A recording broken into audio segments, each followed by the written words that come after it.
Online छात्र audio video confirm करेंगे।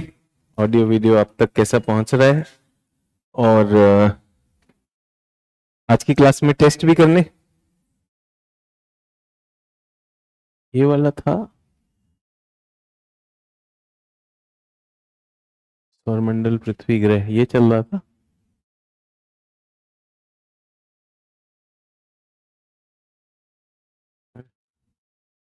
आज की क्लास कहानी से शुरू करेंगे, ठीक है। तो ऑनलाइन छात्र आ रही है चैट, एक बार ऑडियो वीडियो देख लीजिएगा। तो ये कहानी है किसकी? इस लड़की की। इस लड़की का नाम है गोल्डी लॉक, ठीक है। इस क्लास में करिए, हमने कहानी सुनी है नहीं सुनी? गोल्डी लॉक की कहानी। तो गोल्डी लॉक एक लड़की थी और छोटी सी बच्ची है। और जैसे हम लोग चंदा मामा, पंचतंत्र, ऐसी कहानियां सुनते हैं, अंग्रेज अपने बच्चों को गोल्डी लॉक की कहानी सुनाते हैं। तो कहानी ये है कि गोल्डी लॉक जो है जंगल में गई, खो गई, और भटकते भटकते घर में पहुंची। उस घर में 3 भालू रहते। 3 भालू, पापा भालू, मम्मा भलुई और छोटू भालू, ठीक है। ये तीनों रहते हैं। तो ये तीनों गए बाहर, काम से गए, पिकनिक पे गए, जहां भी गए, और पीछे से गोल्डी लॉक का घर में आना हो गया। गोल्डी लॉक पहुंची तो गोल्डी लॉक को भूख लगी थी। उसने देखा खाना पड़ा है और 3 भगोनों में पड़ा है। 3 अलग अलग आकार के भगोने थे। तो गोल्डी लॉक ने कौन से भगोने में खाया? कहानी में छोटे भगोने में खा लिया उसने। उसके बाद गोल्डी लॉक पहुंची, गोल्डी ने खाया तो उसको नींद आने लगी, और वो सोने पहुंची तो वहां पे 3 पलंग थे। 3 पलंग थे, एक बड़ा, बीच का और एक छोटा। छोटे में सो गई। और इतने में भालू वापस आ गए।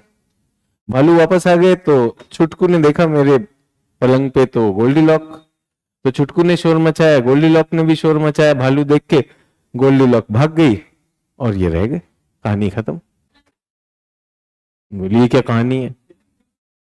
ऐसी कहानी है भाई, बच्चे को ऐसे ही बताया जाता है। अब आप इस उम्र में मतलब छोटी कहानियों को नहीं कर रहे। जब बच्चा कहेगा मम्मा मम्मा कहानी सुनाओ, तो अंग्रेजी से गोल्डी लॉक की कहानी कैसे थे, फिर वो पूछेगा भालू कैसा था, छोटा था, बड़ा था, भाग गए, दौड़ गए, सब कुछ है, ठीक है। तो सवाल ये है कि गोल्डी लॉक को खाना खाना था तो किसी से भी खा सकती थी। तीनों भगवानों से खा सकती थी कि नहीं खा सकती थी? खा सकती थी। गोल्डी लॉक को सोना था तो किसी भी पलंग पे सो सकती थी, तीनों पलंग पे फिट आती हो। बट वो जाके छुटकू पर ही सोई। तो क्यों सोई? त्रिपाठी कह रही है कौन सी कहानी है? अरे गोरे के बच्चों को यही सिखाई जाती है, इसमें कहानी में कोई सीख ढूंढ रहे हो, कुछ ढूंढ रहे हो। लेकिन अब वो गोरे क्या हो गए? वैज्ञानिक बन गए। वैज्ञानिक बन गए, उनके पास कुछ सवाल आए तो उन्हें बचपन में गोल्डी लॉक की कहानी आ गई और यूपीएससी ने उस पर सवाल पूछ लिया। सवाल बताइए, कहानी तो सीख गए आप। गोल्डी लॉक जोन शब्द अक्सर समाचारों में रहता है, जो आपको नहीं पता है, अब मैंने बता दिया। यह किस लिए है?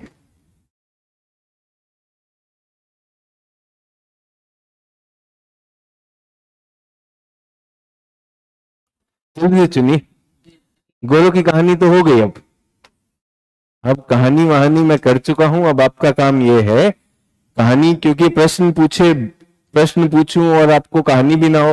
और यूपीएससी का सुनो, अक्सर समाचारों में रहने वाला गोल्डी लॉक तुमने कभी सुना ही नहीं होगा। तो यूपीएससी ऐसा ऐसा भी काम कर देती है। तुम करते रहो दुनिया के फाउंडेशन कोर्स और एनसीईआरटी कोर्स और यूट्यूब कोर्स, और जो है न जाने जब से पैदा हुए तब से कोर्स, तो आपने सुना ही नहीं गोल्डी लॉक? न दादी ने बताया, न बाबा ने बताया। हाँ जी। तो ए अल्फा कितने लोग? A alpha, A alpha, B bravo, B bravo, C Charlie, C Charlie, और डी डेल्टा, डी डेल्टा। अच्छा, तो एक बात बताओ, इस क्लास में तो ए अल्फा सबसे ज्यादा है। इस क्लास में सबसे ज्यादा क्या है? A alpha. बहुतों को तो समझ ही नहीं आया गोल्डी लॉक का इससे क्या लेना देना।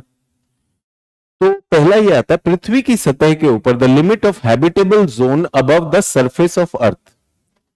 पृथ्वी की सतह के ऊपर कितना क्षेत्र जीने योग्य है? पृथ्वी की सतह है, पृथ्वी की सतह के ऊपर जीने योग्य कौन सा जीवन है? इसका मतलब क्या, मुझे ये बताइए।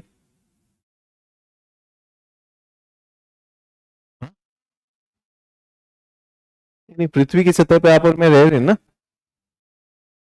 इसमें जीने की सीमाएं कैसे जीते हैं हम, कहां पे जीते हैं हम? जहां पे वायुमंडल हो, जहां पे तापमान बेहतर हो, जहां पे पानी की उपलब्धता हो, है कि नहीं? तो इसके लिए गोल्डीलॉक में जाने की क्या जरूरत है?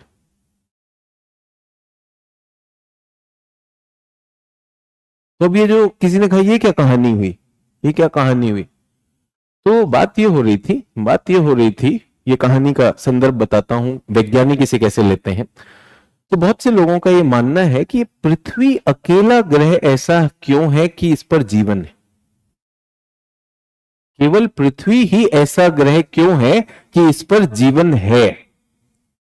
तो किसी ने कहा पृथ्वी की सूर्य से दूरी, पृथ्वी पर तापमान, पृथ्वी पर जल की उपलब्धता, पृथ्वी पर ये, पृथ्वी पर वो, तो बहुत सारे वो लगाए गए। फिर देखा यार, बाहर जाके देखते हैं और किसी ग्रह पर देखते हैं, किसी और तारे में देखते हैं, वहां नहीं हुआ, वहां पर नहीं मिल रहा। तो उन्होंने कहा देखो गोल्डीलॉक ने खाया, छोटे वाले में क्यों खाया? क्योंकि खाया। गोल्डीलॉक कुछ भी खा सकती थी, खा सकती थी कि नहीं खा सकती थी? जब आप किसी चीज को समझा नहीं पाते हैं, जब आप उसका कोई कारण नहीं दे पाते, सटीक कारण कि गोल्डीलॉक छोटे पर ही क्यों सोई, गोल्डीलॉक तो बड़े पर भी सो सकती थी, तो उसे कहा जाता है कि एक संभावना है। मतलब ऐसी ऐसी दशाएं हो गई, गोल्डीलॉक ने देखा ये भी है, ये भी है, ये वाला सही लग रहा है, ठीक है, सोना है, किस पे सो रही हूं, इस पर सोऊंगी। तो उसी तरह पृथ्वी पर ये वाला सही लग रहा है, तो यहीं पर जीवन आया, क्योंकि हमारे पास ऐसा कुछ है नहीं। बट हाँ ये जरूर है, वैज्ञानिकों ने ढूंढा कि तारे से इतनी दूरी पर हो कि आपके पास तापमान ऐसा हो, वहां जल की संभावना हो, वहां पर वायु भी हो सके, तो उस क्षेत्र को, जिस क्षेत्र में जहां आप बोलेंगे हां, उसे क्या कहा जाता है? Goldilock zone. समझ में? तो गोल्डीलॉक जोन कहीं पर भी यूज किया जा सकता है, जहां पर भी आपके पास, मतलब यूं समझिए कि आप अपने जीवन में, आपका जो आयु है, विवाह की बात होती है, तो विवाह कब करेंगे? तो 8 साल के बच्चे का विवाह कब करोगे? विवाह, ठीक है। 60 साल के व्यक्ति से कहा अब तो रही नहीं दादी, फिर से एक बार ट्राई करोगे? पागल है। लेकिन आप कहां पे हो? गोल्डीलॉक जोन में। विवाह करोगे? थोड़ा जॉब हो जाए, एग्जाम पास हो जाए, यार पिछली बार तो रह गए थे, ये भी जाएगी, नौकरी भी जाएगी और छोकरी भी जाएगी, हाँ चलो ठीक है, प्रीलिम्स के बाद कर लूं। तो आप कहां पर हो? गोल्डीलॉक जोन, वो ऐसा जगह जहां पर वो होगा। तो अब ये जो पहला अधिकांश लोगों ने लिया, पृथ्वी की सतह के ऊपर रहने योग्य क्षेत्र की सीमाएं, ये तो इसकी कोई वो नहीं है। बाहरी अंतरिक्ष में पृथ्वी जैसे ग्रहों की खोज, जहां पर जीवन होगा, जहां पर क्या होगा? जीवन होगा। पृथ्वी के अंदर के क्षेत्र में जाने का कुछ लेना देना नहीं था, कीमती धातुओं का कुछ नहीं, तो ए और सी में रहता है। तो search for earth like planet, ये किस पर आधारित है? ये आधारित है गोल्डीलॉक सिद्धांत। गोल्डीलॉक प्रभाव क्या होता है? गोल्डीलॉक सिद्धांत वह आधार है जिसके अनुसार लोग किसी चीज की सही मात्रा की तलाश करते हैं। जिस तरह गोल्डीलॉक ने सही दलिया पाया, उसी तरह पृथ्वी भी रहने के लिए सही है, वो गोल्डीलॉक जोन में है, इसलिए यहां पर जीवन है। क्योंकि मेरे पास कोई ठोस आधार नहीं, ठोस आधार नहीं है कि पृथ्वी पर ही जीवन क्यों आया। तो पृथ्वी पर जीवन की दशाएं अनुकूल थी, तो जहां पर भी मुझे निर्णय लेना हो और जहां पर दशाएं अनुकूल हो, उस क्षेत्र को क्या कहा जाता है? वैज्ञानिकों ने यहां पर काम रोका नहीं, वैज्ञानिकों ने और पढ़ना शुरू किया। उन्होंने कहा वीनस पे क्यों नहीं है, शुक्र पे क्यों नहीं है? भाई शुक्र देखो बहुत पास है, बहुत पास है सूर्य के लिए, ये गोल्डीलॉक जोन में नहीं आता। और मंगल पे क्यों है? यानी मंगल बहुत दूर रह गया। पृथ्वी क्या है? ये बस सही जगह पर। तो आपको याद है तारे भी तो बड़े होते हैं, छोटे होते हैं, तो छोटे तारे के का गोल्डीलॉक जोन उसके पास होगा क्योंकि वो तापमान कम दे रहा है। बड़े तारे का गोल्डीलॉक जोन दूर होगा। समझ में? तो ये पूरा का पूरा विज्ञान है कि जब हम किसी अंतरिक्ष में, जब हम कोई अपना प्रोब भेजते हैं, उपग्रह भेजते हैं, उसके बाद उससे रोवर भेजेंगे या कुछ भेजेंगे, तो हम किसको ढूंढते हैं कि किसमें जीवन होने की संभावना है। हम उस वाले को ढूंढते हैं जो इस पेटी में आता होगा। ये पेटी किसने बनाई? ये पेटी किसने बनाई? वैज्ञानिकों ने बनाई, और वैज्ञानिकों ने इस पेटी का नाम देना था। अभी आपने कहा ये क्या कहानी है, तो वैज्ञानिक तो गोरा था, उसने कहा अरे जहां कोई दिमाग न लगे लेकिन हो जाए, गोल्डीलॉक पेटी। समझ में आया? गोल्डीलॉक पेटी। तो आज के प्रश्न मैंने इससे शुरू किए हैं, और आपके दिमाग में ये जरूर आ रहा होगा कि ये भूगोल है क्या। और बहुत से लोग तो भूगोल छोड़ भी चुके होंगे अब तक। भाई ये पढ़ा क्या रहे हैं? ये तब से, जब से भूगोल शुरू हुआ है, मौसम का भी विज्ञान बता दिया, आसमान में भी ले गए, अब कह रहे गोल्डीलॉक जोन। अभी देखिए यार, अगर आप वनडे वाले एग्जाम होते या एसएससी रेलवे वाले एग्जाम होते तो सीधी सीधी बात होती। बेशर्मी देखो यूपीएससी की, गोल्डीलॉक जोन जो अक्सर समाचारों में बना रहता है। अब कौन समाचार सुन रहे हो तुम? हमने तो सुना ही नहीं था, है कि नहीं? पर यहां पर आता है भूगोल जैसा विषय कि जहां बहुत सारे छात्र जो हैं, एक इतना विज्ञान आपको आना चाहिए कि आपके आसपास जैसे हवा है उसका वाष्पीकरण हो रहा है, किस तरह से कपड़े सूखते हैं तो उनमें से वाष्पीकरण होता है, अभी जो वर्षा हुई किस वजह से हुई, लाइटनिंग हुई किस वजह से हुई, ये सारी चीजें आनी चाहिए। तो भूगोल का जो विज्ञान से ओवरलैप है वो यहीं तक है कि लॉजिक आना चाहिए। अब वो प्रश्न आ गया, आपको पता ही नहीं गोल्डीलॉक जोन क्या है, पहली बात तो आप छोड़ देंगे, वो छोड़वा देगा। दूसरा, अगर आपको सिर्फ ये पता है तो बाकी विकल्प पढ़ने का हिम्मत रखनी है, इसलिए आपसे टेस्ट कराए जाते हैं। अब भूगोल को इसी तरह से बार बार क्यों आपको ऐसे पढ़ाता हूं कि भाई थोड़ी कल्पना करिए, थोड़े बादल देखिए। यूपीएससी आपसे इसी तरह के प्रश्न पूछ रही है। अगर प्रश्न नहीं पूछेगी ऐसे तो मैं नहीं पढ़ाऊंगा। तो मैं तो आपको फाउंडेशन कराने तो नहीं आया हूं, मैं आया हूं इस चीज के लिए कि प्रश्न ऐसा आ रहा है। तो यूपीएससी का ये प्रश्न था। सवाल क्या है, पढ़ते हैं। किसी प्रेक्षक को तारे क्षितिज के लंबवत ऊपर दिखाई देते हैं तो वह किस स्थान पर होगा? ठीक है, तो अब इसमें भी एक कल्पना आती है। जब तक ये कल्पना हो ये प्रश्न समझ में नहीं आता। प्रश्न किस चीज का है? प्रश्न ज्योमेट्री का है। ये भूगोल में आ तो गया लेकिन ज्योमेट्री का प्रश्न है। ठीक है, तो आप सब यहां पर खड़े हुए, जहां पर भी है, जिस भी सीट पर है, तो अपना पूर्व दिशा की तरफ हाथ खड़ा करिए। जो भी आपका पूर्व होगा, जो भी छात्र मुझे सुन रहे हैं, पूर्व दिशा। पूर्व दिशा आपका हो गया पूर्व, ये आपका पश्चिम। दोनों हाथ पूर्व और पश्चिम हो गए। तो सूर्योदय हो रहा है। सूर्योदय कहां से हो रहा है? पूर्व से हो रहा है। तो कर दें पूर्व से।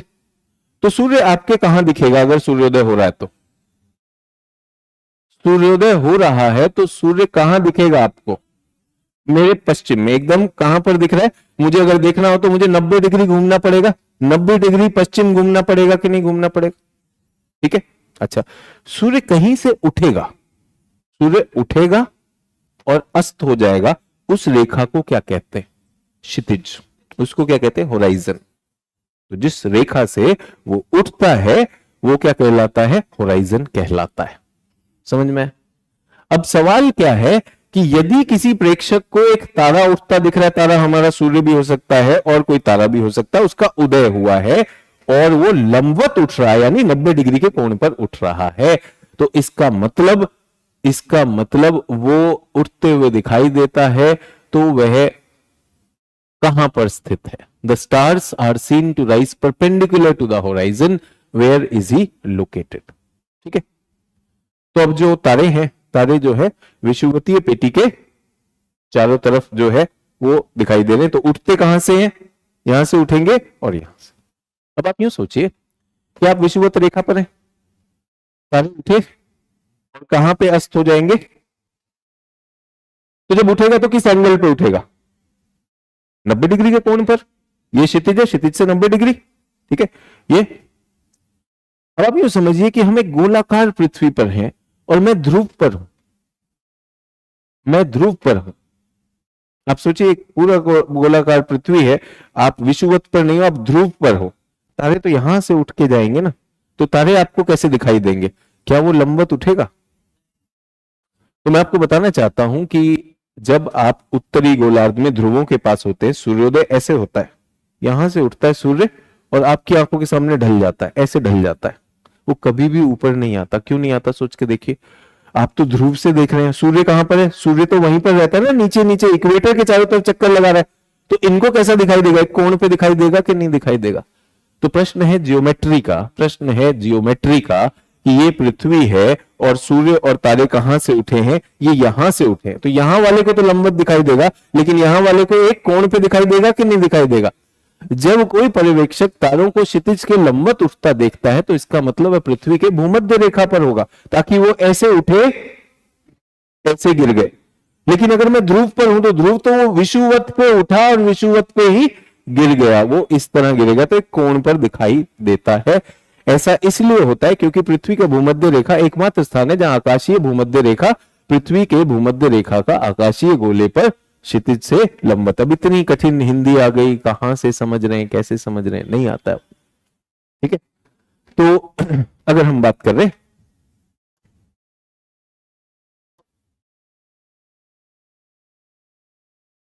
ये सूर्य है और पृथ्वी इसकी क्या कर रही है? परिक्रमा। ये पृथ्वी, ये क्या है? ये हमारी पृथ्वी। अब सूर्य, सूर्य और ये हमारा क्या है? इक्वेटर भी है। हम थोड़े से तिरछे हैं कि नहीं? तो मान लीजिए हमारा कितना वो है, ऐसा है कि नहीं? तो हम इतने एंगल से टिल्टेड हैं, तो हमारा इक्वेटर यहां हुआ। तो इक्वेटर ये विषुवत रेखा है और ये क्या है? ये भी एक रेखा होती है जिसपे हम चक्कर लगा रहे हैं, सेलेस्टियल इक्वेटर जिसे हम कहते हैं। तो ये दोनों यहीं पर वो होते हैं। तो इसको तो सूर्य कैसा दिखाई देगा? इसको सूर्य दिखाई देगा सीधा उठा, लेकिन जो ध्रुव पर है उसको सूर्य कैसा दिखाई देगा, या ये रेखा कैसी दिखाई देगी? एक कोण पर दिखाई देती है। अब ये सारी कल्पना वाले हैं, ये सारे के सारे क्या हैं? कल्पना वाले हैं। अब हमें ये ज्योमेट्री समझ में आनी चाहिए। केवल इक्वेटर ऐसा है जो इस कक्षा को छूता है, तो इक्वेटर पर चीजें कैसी प्रतीत होंगी? ऐसे उठती हुई प्रतीत होंगी। लेकिन अगर आप किसी और अक्षांश में गए तो आपके सीधा 90 डिग्री पे ना होकर इस तरह से उठेगा और इस तरह से गिरेगा, तो एक कोण पर वो दिखाई देगा। इसलिए ऐसे सवाल बनते हैं। अब इनके लिए क्या चाहिए? फिर से कल्पना। जब आप लोग, बहुत से छात्र कहते हैं सर सिर्फ नोट्स पढ़ने से नहीं होगा क्या? भाई जब आपसे दो प्रश्न मैंने आपसे कहे, दो प्रश्न जब तक आप अपनी आंख बंद करके कल्पना नहीं कर सकते तो गड़बड़ है। तो हमें पृथ्वी के रूपों को भी पढ़ना पड़ेगा। अब ये है पृथ्वी, पृथ्वी तो गोलाकार है ही नहीं। पृथ्वी की सतह क्या स्मूथ है? ये तो ऊपर नीचे है। तो इसका आकृति का नाम देना था, तो पृथ्वी की आकृति कहा गोलाकार। तो गोलाकार तो नहीं है, ये तो वास्तविक आकृति तो ये है। ऐसी तो हमने बताई जाती है, हमको ऐसी है, बट वास्तविक में क्या है? ये है। तो इस आकृति का नाम क्या दिया? जैसे अभी गोल्डीलॉक्स जोन था, तो यार ये तो पृथ्वी का ही विशिष्ट आकार है, इसका नाम क्या दिया? भूआभ या फिर जियोइड। अर्थ की तरह की कोई और आकृति नहीं है, पृथ्वी की ही आकृति का क्या नाम दे दिया? जियोइड। तो हम जियोइड आकृति के हैं। हम क्या कर रहे हैं? अपने अक्षों पर घूम रहे हैं। हमारी एक तरफ क्या है? तारा है। तारा क्या करता है? हमारे आधे हिस्से को प्रकाशित रखता है, आधे हिस्से को क्या रखता है? अंधकार में। तो आधे में दिन होता है, आधे में रात होती है। 12 घंटे का दिन, 12 घंटे की रात। 12 घंटे का दिन, 12 घंटे की रात होनी चाहिए कि नहीं होनी चाहिए? भाई एक गोला है, वो घूम रहा है, कितनी देर में घूम रहा है? 24 में घूम रहा है। आधा वो प्रकाशित रहता है, तो जो प्रकाशित भाग है तो आप उसमें घुसे, वहां से घूमते घूमते घुसे, और कितने घंटे में आप आओगे अंधकार की तरफ? 12 घंटे में। तो हर जगह दिन क्या होना चाहिए? 12 घंटे का होना चाहिए। रात कितनी होनी चाहिए? 12 घंटे की होनी चाहिए। तो ये सब क्या हो रहा है? विज्ञान से हम पता करते जा रहे। लेकिन जैसा मैंने आपसे कहा कि वो रात जिन दिनों में तारे देख रहा था, तो तारे जब तक समान है, जब तक किताबों में जो लिखा है, जो आसमान है वो मिल रहा था, तब तक कोई नई खोज नहीं होती है। नई खोज कब होती है? जब जो चीज अपेक्षित हो उससे कुछ अलग हो जाए। तो जो मैं रोज तारे देख रहा था उसमें अचानक मुझे एक और कुछ दिखा, पिंड। मैंने कहा ये क्या है? तो तब पता चला अच्छा ये तारा नहीं है, क्या है? ग्रह है, इसलिए इनको क्या कहते हैं? वॉन्डरर कहते हैं। तो इसको कहा जाता है जो आपकी अपेक्षा गलत करके कुछ नया आए उसे क्या कहते हैं? विसंगति। क्या कहते हैं उसे? विसंगति। जो अपेक्षा के परे, अपेक्षा के परे। मेरे बहुत अच्छे छात्र थे, उनका इस बार एग्जाम क्लियर होना चाहिए था, सबसे बढ़िया लिख भी रहे थे, किसी वजह से इंटरव्यू में भी ठीक थे, उनके ऑप्शनल में शायद PSIR उनका ऑप्शनल था और नहीं आया। वो भी दुखी थे, मैं भी दुखी था। अब ऑलरेडी वो रेलवेज में सिलेक्टेड है, प्रयागराज से वो छात्र हैं, बहुत बढ़िया करते हैं, नहीं आए। तो ये क्या हो गया? विसंगति हो गई। हमने कहा यार अपेक्षा तो की थी, लेकिन यहां पर क्या हो गया? विसंगति हो गई। तो यहां पर अभी मैं कह रहा हूं हर जगह पे दिन कितने घंटे का होना चाहिए? 12 घंटे का, और रात 12 घंटे की, लेकिन होती नहीं है, तो विसंगति हो गई। विसंगति हो गई। क्या आपने देखा? सर्दियों में दिन छोटे होते, रात लंबी होती है। गर्मियों में दिन लंबे होते हैं, रात छोटी होती है। लेकिन यहां तो 12 दिन 12 रात होना ही चाहिए, इसमें तो कोई डाउट ही नहीं है। तो अब वैज्ञानिकों ने और पढ़ा, भाई कुछ तो गड़बड़ है, विसंगति आ गई कि नहीं आ गई? आओ पढ़ते हैं। तो उन्होंने पाया कि पृथ्वी अगर सीधा अपनी धुरी पर होती तब तो सूर्य हमेशा विषुवत पर ही चमक रहा होता। लेकिन क्योंकि पृथ्वी के अक्ष जो हैं झुके हुए हैं, तो जब पृथ्वी यहां पहुंचती है, जब उसके अक्ष का झुकाव सूर्य की तरफ होता है, तो सूर्य जो है विषुवत पे ना चमक के कहां पे चमकता है? उत्तरी गोलार्ध में चमकता है। तो अब उत्तरी गोलार्ध का देखिएगा ज्यादा हिस्सा, उत्तरी गोलार्ध का ज्यादा हिस्सा कहां पे चला गया? दिन में चला गया। यहां के दिन लंबे होने वाले हैं, अक्षीय झुकाव की। अब ये अक्षीय झुकाव थोड़ा जब हम उसकी कल्पना करेंगे तभी तो होगा, है नहीं? ये पृथ्वी, ये क्या है? पृथ्वी। इधर घूमने में 12 घंटे, इधर 12 घंटे। सामान्यतः क्या रहेगा? 12 घंटे दिन 12 घंटे रात, 12 घंटे दिन 12 घंटे रात। अब इसको झुकाव से देखते हैं क्या फर्क पड़ जाएगा। तो ये रेखा कितनी हुई? 12 घंटे की, और ये रेखा कितनी हुई? 12 घंटे की। ठीक है, उधर से आ रही है, पीछे से आ रही है, 12-12। ठीक है, आप इधर से अक्षांश करें, मैं घंटे की बात कर रहा हूं। सूर्य कितना समय ले रहा है? इसमें 12 घंटे और इसमें 12 घंटे, आधा आधा गोलार्ध है। अब इसको थोड़ा सा बदल देते हैं। अब इसको क्या कर रहे हैं हम? अब इसमें झुकाव को देखते हैं थोड़ी देर में, जब ये झुक जाएगा अब हम इसको देखते हैं। अब जो इसका पृथ्वी का जो ध्रुव है वो तो ये है, ध्रुव तो ये है ना। ये हमने कहा था कि ये हिस्सा 12 घंटे है, ये हिस्सा 12 घंटे था। लेकिन अब क्या हो गया? प्रकाश यहां तक फैला हुआ है, तो 12 घंटे प्लस कुछ आएगा कि नहीं आएगा? तो यहां पे दिन क्या हो गया? दिन लंबा हो गया। सामान्यतः क्या होना था? सामान्यतः ये दूरी थी, यहां पर कितना चलना था? 12, और यहां पर कितना था? 12। पर क्या आप देख सकते हो झुकाव की वजह से ये उत्तरी गोलार्ध है, उत्तरी गोलार्ध में महीना कौन सा है? जून का महीना। पृथ्वी के झुकाव की वजह से दिन लंबा हो गया कि नहीं हो गया? अच्छा, यहां पर क्या हुआ करता था? ये भी 12 हुआ करता था। ये कितना होता था? 12। लेकिन अब इतना हिस्सा अंधकार में आ चुका है, ये हिस्सा तो अंधकार में आ चुका ना, तो अब इसका 12 माइनस हो गया, इसका 12 प्लस हो गया कि नहीं होगा? तो किसकी वजह से, किसकी वजह से दिन की अवधि बढ़ गई? झुकाव की वजह से। दिन की अवधि किस वजह से बढ़ी? झुकाव की वजह से। अगर सूर्य की तरफ झुकाव वाला जो गोलार्ध है उसमें अगर दिन की अवधि देखी जाए तो वो लंबी होगी, और वो ऋतु कौन सी होगी? ग्रीष्म ऋतु होगी। और जिसका सूर्य से दूर हो गया उसके दिन छोटे हो गए, उसका अंधेरे वाला लंबा हो गया। अंधेरे वाला सोचिए, यहां पे अंधकार था 12 घंटे का, लेकिन इसको प्लस मिल गया कि नहीं मिल गया? तो यहां रात लंबी हो गई। तो ग्रीष्म ऋतु और शीत ऋतु समझने के लिए आपको क्या करना पड़ेगा? ये कल्पना आनी चाहिए।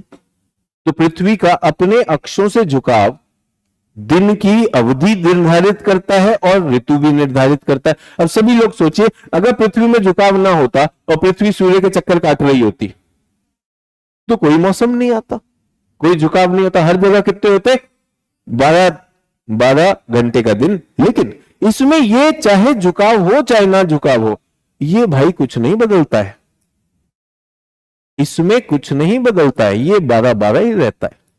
तो पृथ्वी पर एक ऐसी जगह है जहां कोई भी ऋतु होने दो, कोई भी ऋतु होने दो, दिन और रात की अवधि हमेशा सेम रहेगी, 12-12। क्यों? उसको भी ज्योमेट्री से देख सकते हैं कि काट होने के बावजूद भी इस वाले हिस्से पे काट का प्रभाव नहीं पड़ता। तो विषुवत रेखा पर हमेशा क्या रहेगा, 12-12 रहेगा। लेकिन अगर झुकाव उत्तरी गोलार्ध का सूर्य की तरफ है तो उत्तरी गोलार्ध का ग्रीष्म ऋतु होगा, वहां दिन लंबे हो जाएंगे। अब क्या हमने देखा, सूर्य वैसे सूर्य कहां पे चमकता है, विषुवत रेखा पर, लेकिन झुकाव की वजह से अब सूर्य की किरणें किस पर आ रही हैं, किसी बिंदु पर, किसी अक्षांश पे तो आ रही होंगी, किसी अक्षांश पे तो आ रही होंगी। हमने उस अक्षांश को जब नापा तो वो अक्षांश आया 23.5 डिग्री। तो यानी सूर्य की किरणें लंबवत कहां पड़ती हैं, पहले तो पड़ती है विषुवत रेखा पर, पहले विषुवत रेखा पर, बट झुकाव की वजह से वो एक गोलार्ध की तरफ जाने लगती है। और अधिकतम झुकाव कितना है, 23.5। तो किरणें अधिकतम कितनी यात्रा करेंगी, 23.5। उसका फिर हमने नामकरण कर दिया, इसको हमने क्या कहा, कर्क रेखा। और यही दक्षिणी गोलार्ध में जब होगा, अगर ऐसी झुकी हुई है तो दक्षिणी गोलार्ध में भी एक बिंदु आएगा जहां पर वो मैक्सिमम जाएगा, उसे क्या कहा, मकर रेखा। इससे ये बने अक्षांश जो आप एनसीईआरटी में पढ़ते हैं कि कर्क रेखा क्या होती है और मकर रेखा क्या होती है। ये ट्रॉपिक ऑफ कैंसर, ये ट्रॉपिक ऑफ कैप्रिकॉर्न, और यहां पर क्या हो रहा है, ये पृथ्वी के घूर्णन का एक्सिस हमेशा ये होता है। तो एक्सिस को जोड़ेंगे, एक्सिस को जोड़ेंगे तो आप पाएंगे कि इस दशा में सूर्य की तरफ झुकाव में यहां पर एक्स्ट्रा दिन हो गया, दिन की अवधि ज्यादा हो गई, और यहां पर एक्स्ट्रा रात हो गई, क्योंकि सीधी रेखा तो ये आनी चाहिए थी। सभी को समझ में आया। और मैक्सिमम कहां तक जाता है, 23.5। क्यों 23.5, जितना हमारा झुकाव होगा। अब ये प्रश्न आते हैं, अब ये भूगोल में गिनूं इन्हें, या मैं इन्हें विज्ञान में गिनूं, या मैं इन्हें जियोमेट्री में, ज्योमेट्री में गिनूं, जो भी है भाई कल्पना तो यही करनी। तो ये आप जब एनसीईआरटी पढ़ते हैं, छात्र कहते हैं सर ना मुझे परिक्रमा समझ आ रही है, ना मुझे घूर्णन समझ में आ रहा है, फिर परीक्षा पास कैसे करेंगे। एक पिंड जो अपनी धुरी पर घूम रहा है उसे घूर्णन कहते हैं, सर समझ नहीं आया। अगर ये वाली स्थिति है तो इस तरह की मतलब मंद गति पे सोचने वाले डीएम के पास पहुंचो, सर मेरे घर चोरी हो गई, समझ नहीं आया। सर रात को मैं सोया था, चोर आए, दरवाजा तोड़ के चोरी कर, समझ नहीं आया। फिर आप जूता मारते, उसको बहुत मारते, समझ नहीं आया। फिर आप लोगों से कहते हो लतियाओ इसको, जुतियाओ, फिर कहते समझ नहीं आया। फिर अचानक वो खड़ा होता है, मुझे याद है मैं तो डीएम हूं, तुमने मुझे जूता मारा, धर लो सारों को, चलो। तो ऐसे को बनाएंगे नहीं ना डीएम। एक पिंड जो अपनी दूरी पर घूम रहा है उसे घूर्णन कहते हैं। तो समझ नहीं आया सर, बहुत तेज चल रहे हो आप। अबे पूछेगा वो, क्या पूछेगा, गोल्डीलॉक जोन जो अक्सर आप समाचारों में सुनते हो। भाई कौन सा समाचार सुन रहा है यार, हम तो कभी नहीं सुने। बट वैज्ञानिकों के लिए गोल्डीलॉक जोन वो है कि भाई क्या है। उसी तरह से जब जो सबसे सूक्ष्म कण होते हैं, पदार्थ के सबसे सूक्ष्म कण, वैज्ञानिकों से पूछा भाई बताओ क्या होते हैं, उनका भाई हमें को पता नहीं। बोले फिर भी उसका नाम दो, बोले गॉड पार्टिकल। जब हमें पता ही नहीं तो उनको क्या कहते हैं, गॉड पार्टिकल। तो वैज्ञानिक भी वो करते कि नहीं करते।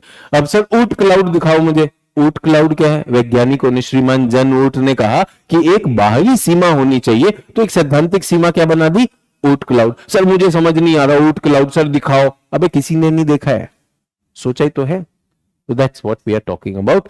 तो बी प्रिपेयर्ड। इस सारी चीज के लिए फिर से कह रहा हूं, दोबारा देखा करें, कुछ समय दिया करें। चलिए, ऐसा अंधेरी रात वाला प्रश्न भी यूपीएससी ने पूछा, थोड़ा सा सनसनी वाला प्रश्न है, जरा पढ़िए और जवाब दीजिए।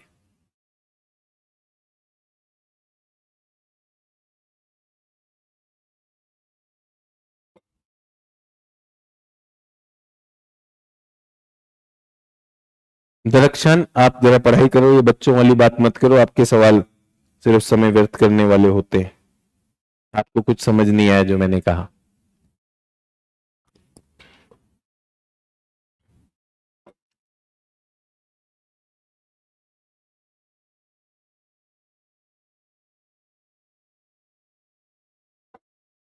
एक व्यक्ति अंधेरी रात में रेगिस्तान में अकेला खड़ा था। अगर इसकी जगह मैं प्रश्न चेंज करूं, एक पानी का जहाज अंधेरी रात में प्रशांत महासागर में खड़ा है, ये भी हो सकता है, और गांव तक पहुंचना चाहता है, उसको रास्ता नहीं मिल रहा है। गांव कितना दूर है? 5 किलोमीटर पूर्व में स्थित है, और उसे पूर्व दिशा पता करनी पड़ेगी। उनके पास दिशा जानने का कोई उपकरण नहीं है, लेकिन ध्रुव तारे का पता है। जल्दी बताओ कहां जाना है? वही वाला काम करना है। ध्रुव तारा देखेंगे तो दिशा आएगी, उसके कहां जाना है, दाएं जाना है बाएं जाना है मुझे नहीं पता है, तो सिलेक्ट करेंगे A B C D. A alpha, ध्रुव तारे की तरफ ही चलने लगा, ये नशे में है। सचिन सर ने ध्रुव तारा बताया था, यही ले जाएगा भाई, जाना जब पूर्व में है तो उत्तर में क्यों जा रहा है? ध्रुव तारे के विपरीत तो ये दक्षिण में जा रहा होगा। ध्रुव तारे को अपने बाईं ओर रखूंगा तो मैं, इसका मतलब पूर्व में जा रहा हूं, तो उत्तर क्या हो गया? सी। अगर दाहिनी ओर रखूंगा तो कहां होगा? तब मैं पश्चिम जा रहा हूं, तो सी आंसर है। फिर से कल्पना, ठीक है, तो इसका उत्तर क्या हो गया? सी चार्ली। आज के प्रश्न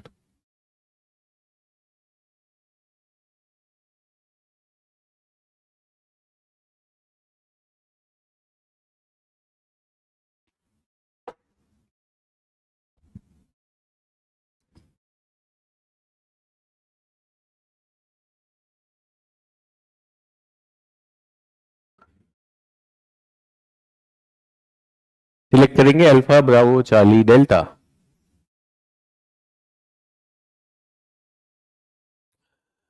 तो एक छात्र है, इनका नाम है MMA आर्य। ये PYQ था दोस्तों। अबे चचा PYQ लाया हूं सारे के सारे, ताकि आपको समझ में आए UPSC। ये अचानक मतलब, अरे ये देखो मोक्ष था। हाँ जी, रेडी है? A alpha, B bravo, C Charlie, D delta. अरे क्लास बड़ी बैठी हुई है, ABCD सब पे तुमने हाथ खड़ा कर दिया, यानी प्रश्न बहुत अच्छा है। All the planets revolve around the sun counter clockwise, और अंडाकार बात में तो ठीक है। सभी प्लैनेट घूर्णन करते हैं सेम दिशा में जिसमें वो परिक्रमा करते हैं, पश्चिम से पूर्वी। लेकिन दो अपवाद हैं, मरकरी और यूरेनस। नहीं, यूरेनस और वीनस है, तो दूसरा कथन गलत है, दूसरा कथन गलत है। और फिर क्या है? As the distance of the planets from sun increase, जितना दूर जाएंगे उतनी ज्यादा परिक्रमा की अवधि, हम बात कर चुके हैं। सिर्फ ये गलत है, पूछा कौन सा गलत है? Two only, B bravo. तो ACD वाले क्या चल रहे? हाँ, कौन सा गलत हो गया? हाँ मतलब बी वाला ओनली टू। वो देखो ए छाप रहा है, अभी बोल रहा था MMA आ रहा है, PYQ है। वो भाई PYQ तो ठीक है, वो तो मैं ला रहा हूँ PYQ। मैं तो आपको दिखाना चाहता हूँ कि ऐसे भाई बच्चों को छोटा छोटा हल्का हल्का सवाल करा दो, UPSC बड़ा पूछ ले, तो वहां उनको क्यों बेचारे बच्चों को जो है झुलसने के लिए भेजा जाए, उनको यहीं पे हीट दी जाए। तो ये क्यों गलत कर रहे हो भाई? सिर्फ कौन सा सही नहीं है? 2 नंबर सही नहीं है, आंसर है बी ब्रावो। प्लीज इसे सही करिएगा। हाँ जी, एक और प्रश्न उसी से मिलता जुलता है। चंद्रमा पे हमने बात की थी कल।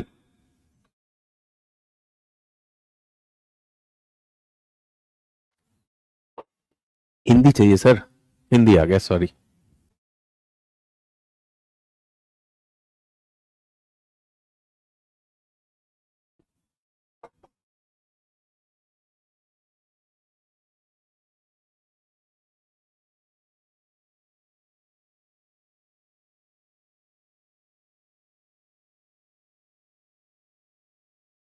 जल्दी, ए अल्फा। सभी लोग कमिट करेंगे, ये जो बाद वाले हैं ना, बाद में कहते हैं हाँ मैंने ये सोचा था। ए अल्फा, बी ब्रावो, और मैंने कहा था पढ़ के आना है। A alpha, B bravo, C Charlie, D delta. B bravo, इस क्लास का तो भाई बी ब्रावो चल रहा है।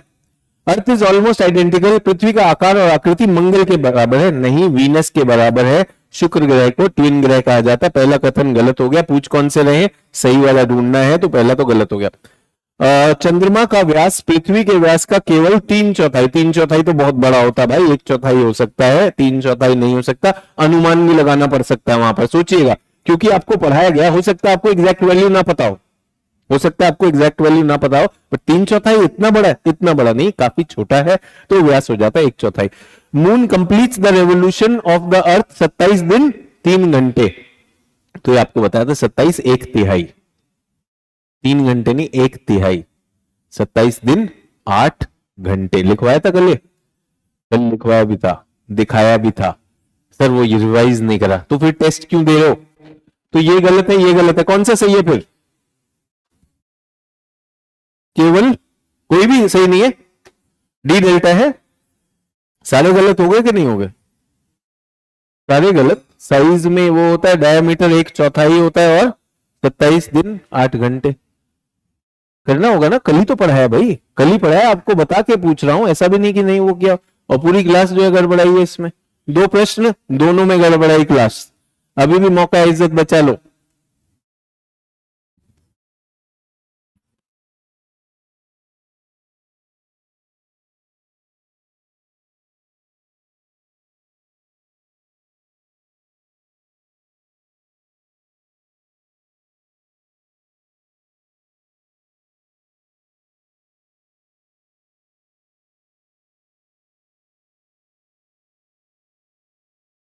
जल्दी बताएंगे। ए अल्फा, ए अल्फा, ठीक है। B bravo, B bravo, C Charlie, D delta. तो ए अल्फा पे ज्यादा है। प्लूटो को सबसे छोटा, पहले तो क्या है, सही वाक्य ढूंढने को कह रहा है। प्लूटो सबसे छोटा नहीं है, कौन सा सबसे छोटा है? मरकरी। प्लूटो का तो डाउनग्रेड हो गया है, ठीक है। उल्का पिंड मंगल और बृहस्पति की कक्षाओं के बीच में होते हैं। उल्का पिंड होते हैं, क्षुद्र ग्रह होते हैं। उल्का पिंड तो ऊंट से आते हैं या काइपर से आते हैं। सर वो हमने सोचा सेम है। अबे तुम्ही तो हिंदी से दे रहे हो, मैंने थोड़ी ना कनपटी पे बंदूक रखी कि हिंदी माध्यम से देना है। आएगा जो है, आपको तो भाषा पकड़नी है। दूसरा भी गलत है। तीसरा क्या है? आकार और आकृति में पृथ्वी मंगल के समान है, ये तो भी गलत था। उत्तर क्या हो गया? किसी ने नहीं लिया डी डेल्टा, बड़े मन से उल्का पिंड लेके बैठे हुए थे। बताया, कल ही लिखवाया, क्षुद्र ग्रह और उल्का पिंड अंतर बताया कि नहीं बताया? उल्का पिंड की पूंछ भी दिखाई थी, तो कैसे हो सकता है? एक और गलत कर दिया तुमने। अब चुल्लू मैं लेकर आऊं पानी? अभी भी समय है, इज्जत बचा लो। चलो जल्दी से, एक और मौका दे रहा हूं।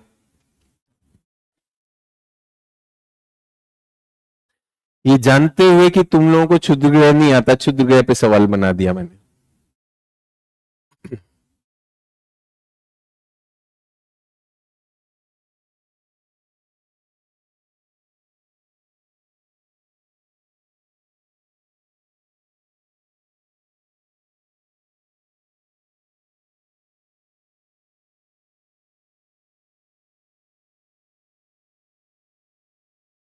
जल्दी से सिलेक्ट करेंगे सब लोग, कमिट करो, गलत हो जाए कोई दिक्कत नहीं है।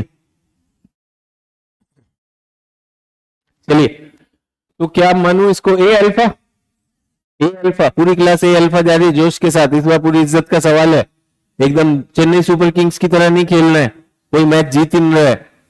बी ब्रावो, बी ब्रावो एक छात्र हैं। डी सी चार्ली, सी भी 2 छात्र हैं, और डी कोई नहीं है। ए अल्फा पे जोर रहा। ये क्षुद्र ग्रह क्या होते हैं? ये सूर्य के टुकड़े हैं ना, ये सूर्य के टुकड़े नहीं, ये किसी ग्रह के अवशेष हैं। सूर्य के टुकड़े कैसे निकलते हैं यार? तुम लोग क्या खाते हो सुबह सुबह यार?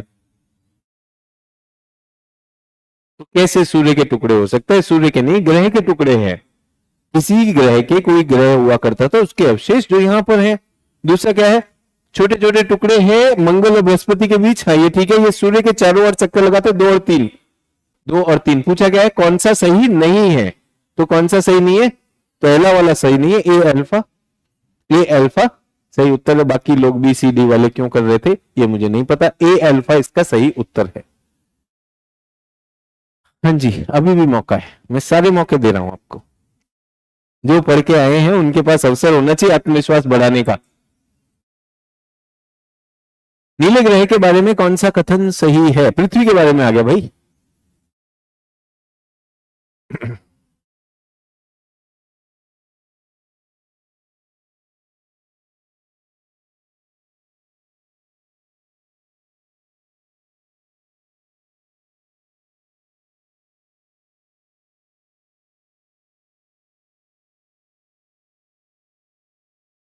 चलिए तो सिलेक्ट करेंगे ऑप्शन सभी लोग, ए बी सी डी, सिर्फ सुनना नहीं है, सिलेक्ट करना है, ए बी सी डी। ये पृथ्वी के भाई, ये सूर्य के सबसे नजदीक चौथा ग्रह है, नहीं तीसरा ग्रह है, पहला गलत हो गया। सौरमंडल के 8 ग्रहों में सबसे घना, घनत्व वाला ठीक है, पांचवा सबसे बड़ा, ये भी ठीक है, 2 नंबर तो ठीक लग रहा है, इसका केवल एक उपग्रह है, ये भी ठीक है। सौरमंडल के 4 स्थलीय ग्रहों में सबसे बड़ा है, ये भी ठीक है, 2 3 4 पूछा, 2 3 4 डी डेल्टा इसका सही उत्तर, ठीक है।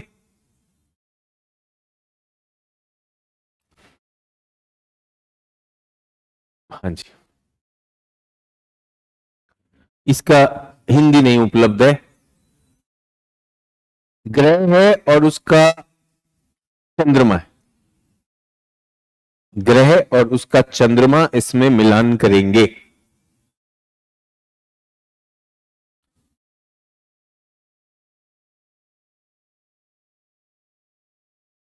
चंद्रमा भी कल आपको सूची भी दी गई थी, नाम भी दिए गए हैं, समय भी था याद करने का।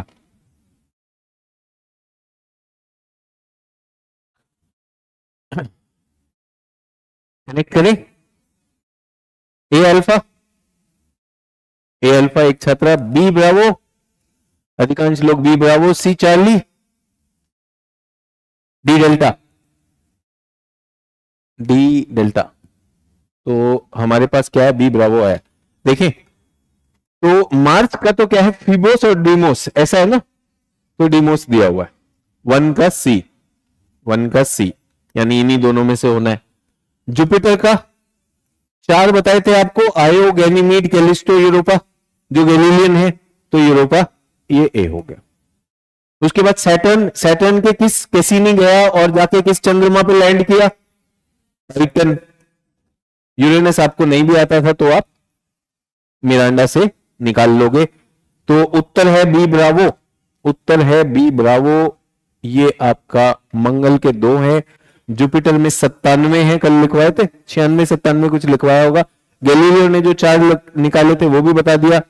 और ये चार चंद्रमा इतने बड़े हैं कि बृहस्पति ग्रह के सारे चंद्रमाओं का अगर द्रव्यमान लिया जाए तो 99.99 इसी में है, तो यानी वो बहुत चुटकू चुटकू है, बाकी की चिंता करनी नहीं है।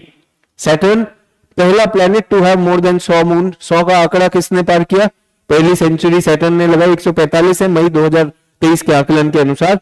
और कई इसमें छोटे छोटे हैं और कई जो है उल्टा चल रहे हैं, दक्षिणावृत चल रहे हैं, इनका सब कचरा चल रहा है, बट हमें इनमें टेंशन लेनी है। टाइटन इनका टाइटन इनका सबसे बड़ा है। सौर मंडल का सबसे बड़ा चंद्रमा गैनीमीड, गैनीमीड किसका है, बृहस्पति का। उसके बाद दूसरा सबसे बड़ा चंद्रमा टाइटन, जिसपे हमने लैंड किया। यूरेनस में 27 लिखवाए थे, 27 नोन है और एक जो है प्रस्तावित है, इसलिए यहां पर 28 लिखा हुआ, ठीक है। ये हो गया। तो ये बताइए मेरा उद्देश्य, देखिए मेरा काम है पढ़ाना, और बहुत से छात्र मैंने देखा है कि बहुत से छात्र क्लासेस में केवल पढ़ रहे और नोट्स बना रहे, और जब टेस्ट देने जाते हैं टेस्ट में एकदम जलियांवाला बाग जैसी स्थिति हो जाती है। और दिक्कत यह है कि सब गलत हो रहा है।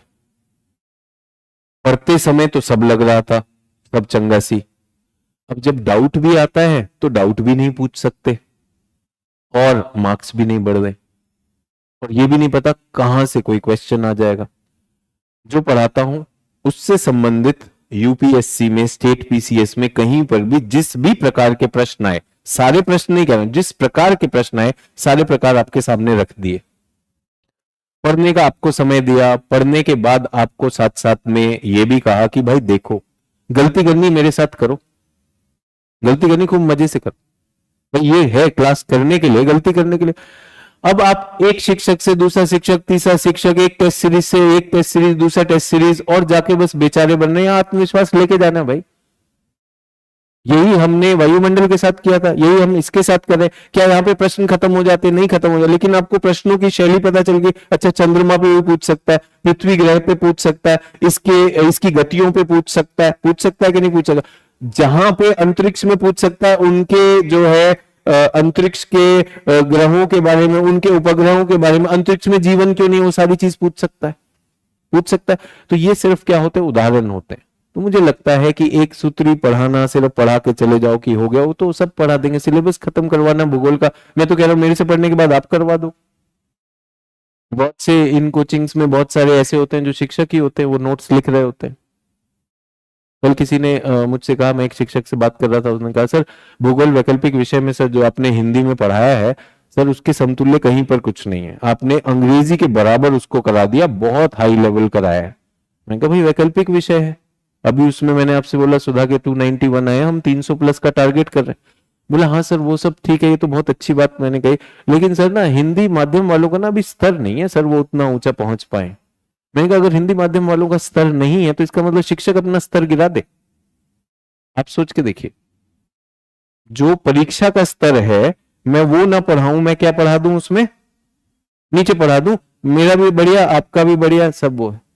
भाई जब छात्र, और बहुत सारे छात्र यहाँ पे ऐसे एकदम प्रेरित हैं भाई, उनको पास होना ही होना है हिंदी का रिजल्ट, वो अपना स्तर बढ़ाएंगे कि नहीं बढ़ाएंगे। तो अगर शिक्षक ही वहां पर एक लाइन खींच दे, ऑप्शनल का टीचर लाइन खींच दे, भाई इतना ही पढ़ाना है क्योंकि हिंदी वाले हैं, ये थोड़ी हो सकता है। वो नहीं नहीं सर आपने इतना अच्छा पढ़ा, मैंने नोट्स बनाए हैं उसके, मैं अपनी क्लास में यूज करूंगा। तो मैं फिर से कहना चाहता हूं, जब भी किसी भी विषय की आप क्लासेस कर रहे हैं, खूब मन से करिए, खूब पार्टिसिपेशन के साथ करिए, उनके प्रश्न देखिए, उनके प्रश्न देखिए, उनके प्रश्नों को सॉल्व करिए, चाहे पीवाईक्यू हो चाहे अभ्यास प्रश्न हो। इतना बुरा लगता है, प्रीलिम्स आने वाला है, बहुत से छात्रों के मैसेजेस आते हैं, फोन आते हैं, सर हमारा तो स्कोर ही नहीं आता है सर, सर भूगोल में आत्मविश्वास है, भूगोल में आ जाता है, बाकी में नहीं आ रहा है। क्यों नहीं आ रहा है भाई, किताब तो वो भी पढ़ोगे कि नहीं पढ़ोगे। और मैं कह रहा हूं भूगोल और पर्यावरण अगर आपने तोड़ दिया, आपका प्रीलिम्स रुक नहीं रहा है, आपका प्रीलिम्स रुक नहीं रहा है, ये अपने आप में बहुत बड़ी चीज है। और भूगोल तो कई चीजों को साथ देता है। फिर से कह रहा हूं कि अपने पे विश्वास रखिए, अगर ये एक्सरसाइज करके आपका जोश बढ़ता है तो उस जोश पे ठंडा पानी मत डाला करें। मजा आया इसको, जो है एक बार फिर से आज केजीएस की बुकलेट रिवाइज कर दी, आज खत्म हो गया भाई, ये जो हमने करना था ब्रह्मांड ये कर दिया।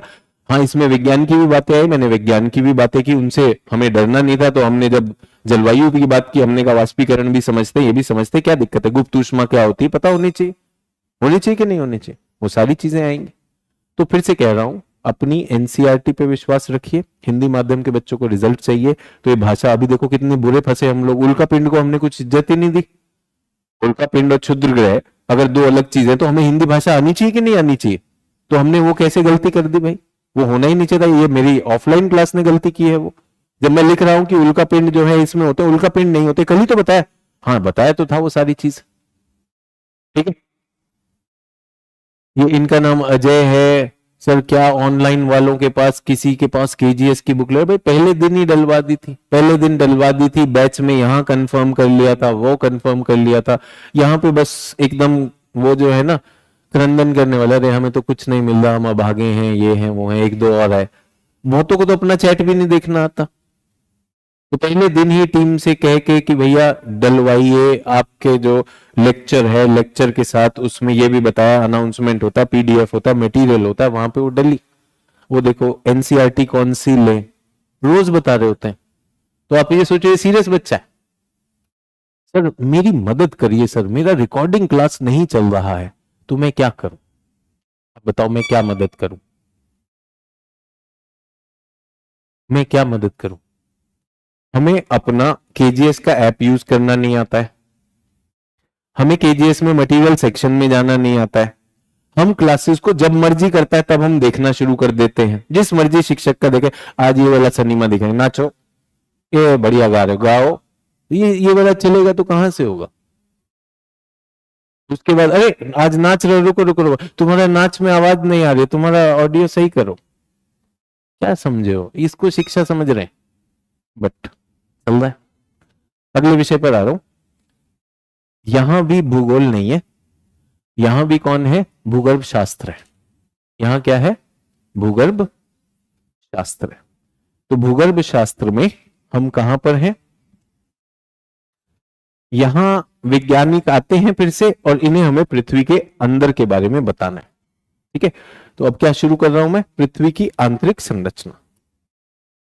ये सब खत्म, सूर्य बाय बाय, अंतरिक्ष बाय बाय, कहां पर आ गए, पृथ्वी पर, पृथ्वी की गतियां बाय बाय, ठीक है।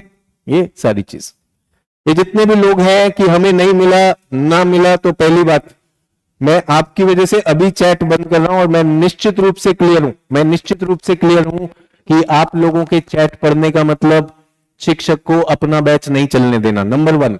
दूसरी चीज, अपने ऐप को और केजीएस की वेबसाइट को यूज करिए, जहां पर जानकारी हो वहां पर लें। एनसीईआरटी कौन सी ले रहे हैं आप लोगों, ये प्रियंका है, क्योंकि मास्टर जी ने कहा पिछली क्लास कर लो, नहीं करेगी, और इसका नाम प्रियंका होता है, पीछे कौन होता है कोई पता नहीं होता है।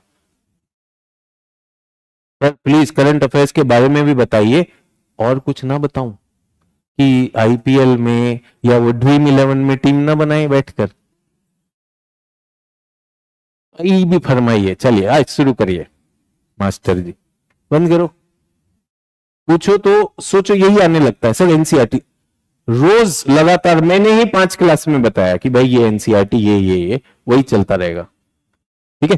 तो अब कहां पर है, पृथ्वी की आंतरिक संरचना।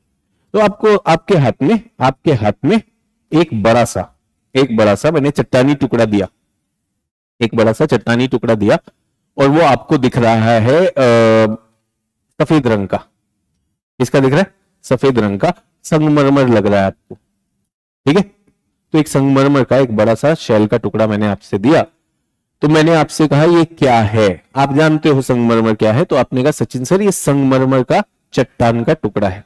मैंने कहा ठीक है। अब मैंने कहा इसके अंदर क्या है, तो सर चट्टान है, चट्टान के अंदर संगमरमर ही होगा, ऐसा तो है नहीं ना, चॉकलेट लावा केक खोलो तो अंदर से चॉकलेट निकलेगी। हमारी क्या सोच होती है, भाई चट्टान है तो चट्टान के अंदर क्या होगा, चट्टान ही होगी ना सर, ये ठोस है, इसे तोड़िएगा, तोड़ सकता हूं मैं उसे, तोड़ के भी देख सकता हूं। वैसे तो सचिन सर इसमें संगमरमर ही होना चाहिए, एक काम करते हैं हथौड़ा लेकर इसको क्या करते हैं, तोड़ देते, देख लेंगे, ठीक है। अब सवाल को थोड़ा सा बड़ा कर देते हैं, पृथ्वी आ गई है, पृथ्वी के अंदर क्या है, और मैं बात कर रहा हूं गैलीलियो के समय की। गैलीलियो का समय है, चट्टान पे खड़ा हूं तो नीचे क्या होगा, चट्टानी होगी, चट्टानी होगी कि नहीं होगी। तो बहुत लंबे अरसे तक पृथ्वी को यह माना गया कि पृथ्वी क्या है, एक चट्टान है। बहुत लंबे अरसे तक क्या माना गया, पृथ्वी एक चट्टान है, ठोस चट्टान, अंदर बाहर। लेकिन जैसा कि मैंने आपसे कहा, सीख कब मिलती है, जब कोई अपवाद होता है, कोई विसंगति होती है। इस चट्टान से अचानक क्या हुआ, जमीन से ज्वालामुखी का उद्गार हुआ और उसमें तरल पदार्थ निकलने लगा। अगर चट्टान है तो ये माल अंदर से कैसे निकल रहा है, तब ये होगा कि पृथ्वी के अंदर क्या है, फिर पृथ्वी अंदर से तरल है। तो सवाल यह है, तरल है तो तरल क्यों है, और ठोस है तो क्या पता किसी दिन धंस जाए, ये भी होना चाहिए कि नहीं होना चाहिए। तो यहां पर जब तक आधुनिक विज्ञान नहीं आ गया तब तक हमें पृथ्वी की आंतरिक संरचना का नहीं पता था। पर हां यह जरूर था कि पृथ्वी के अंदर से लावा निकलता है, तो पृथ्वी के अंदर कहीं ना कहीं पर चीजें बहुत गर्म हैं और पिघली हुई चट्टानें निकलती। तो मेरा आप लोगों से एक सिंपल सवाल है कि आपको क्यों लगता है कि पृथ्वी के अंदर चीजें गर्म है। तो पृथ्वी की आंतरिक संरचना,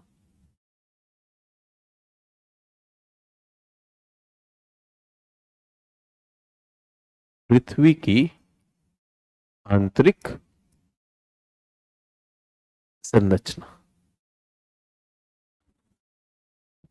सो पृथ्वी यह है, तो अभी हमने देखा बाहर से कैसी है,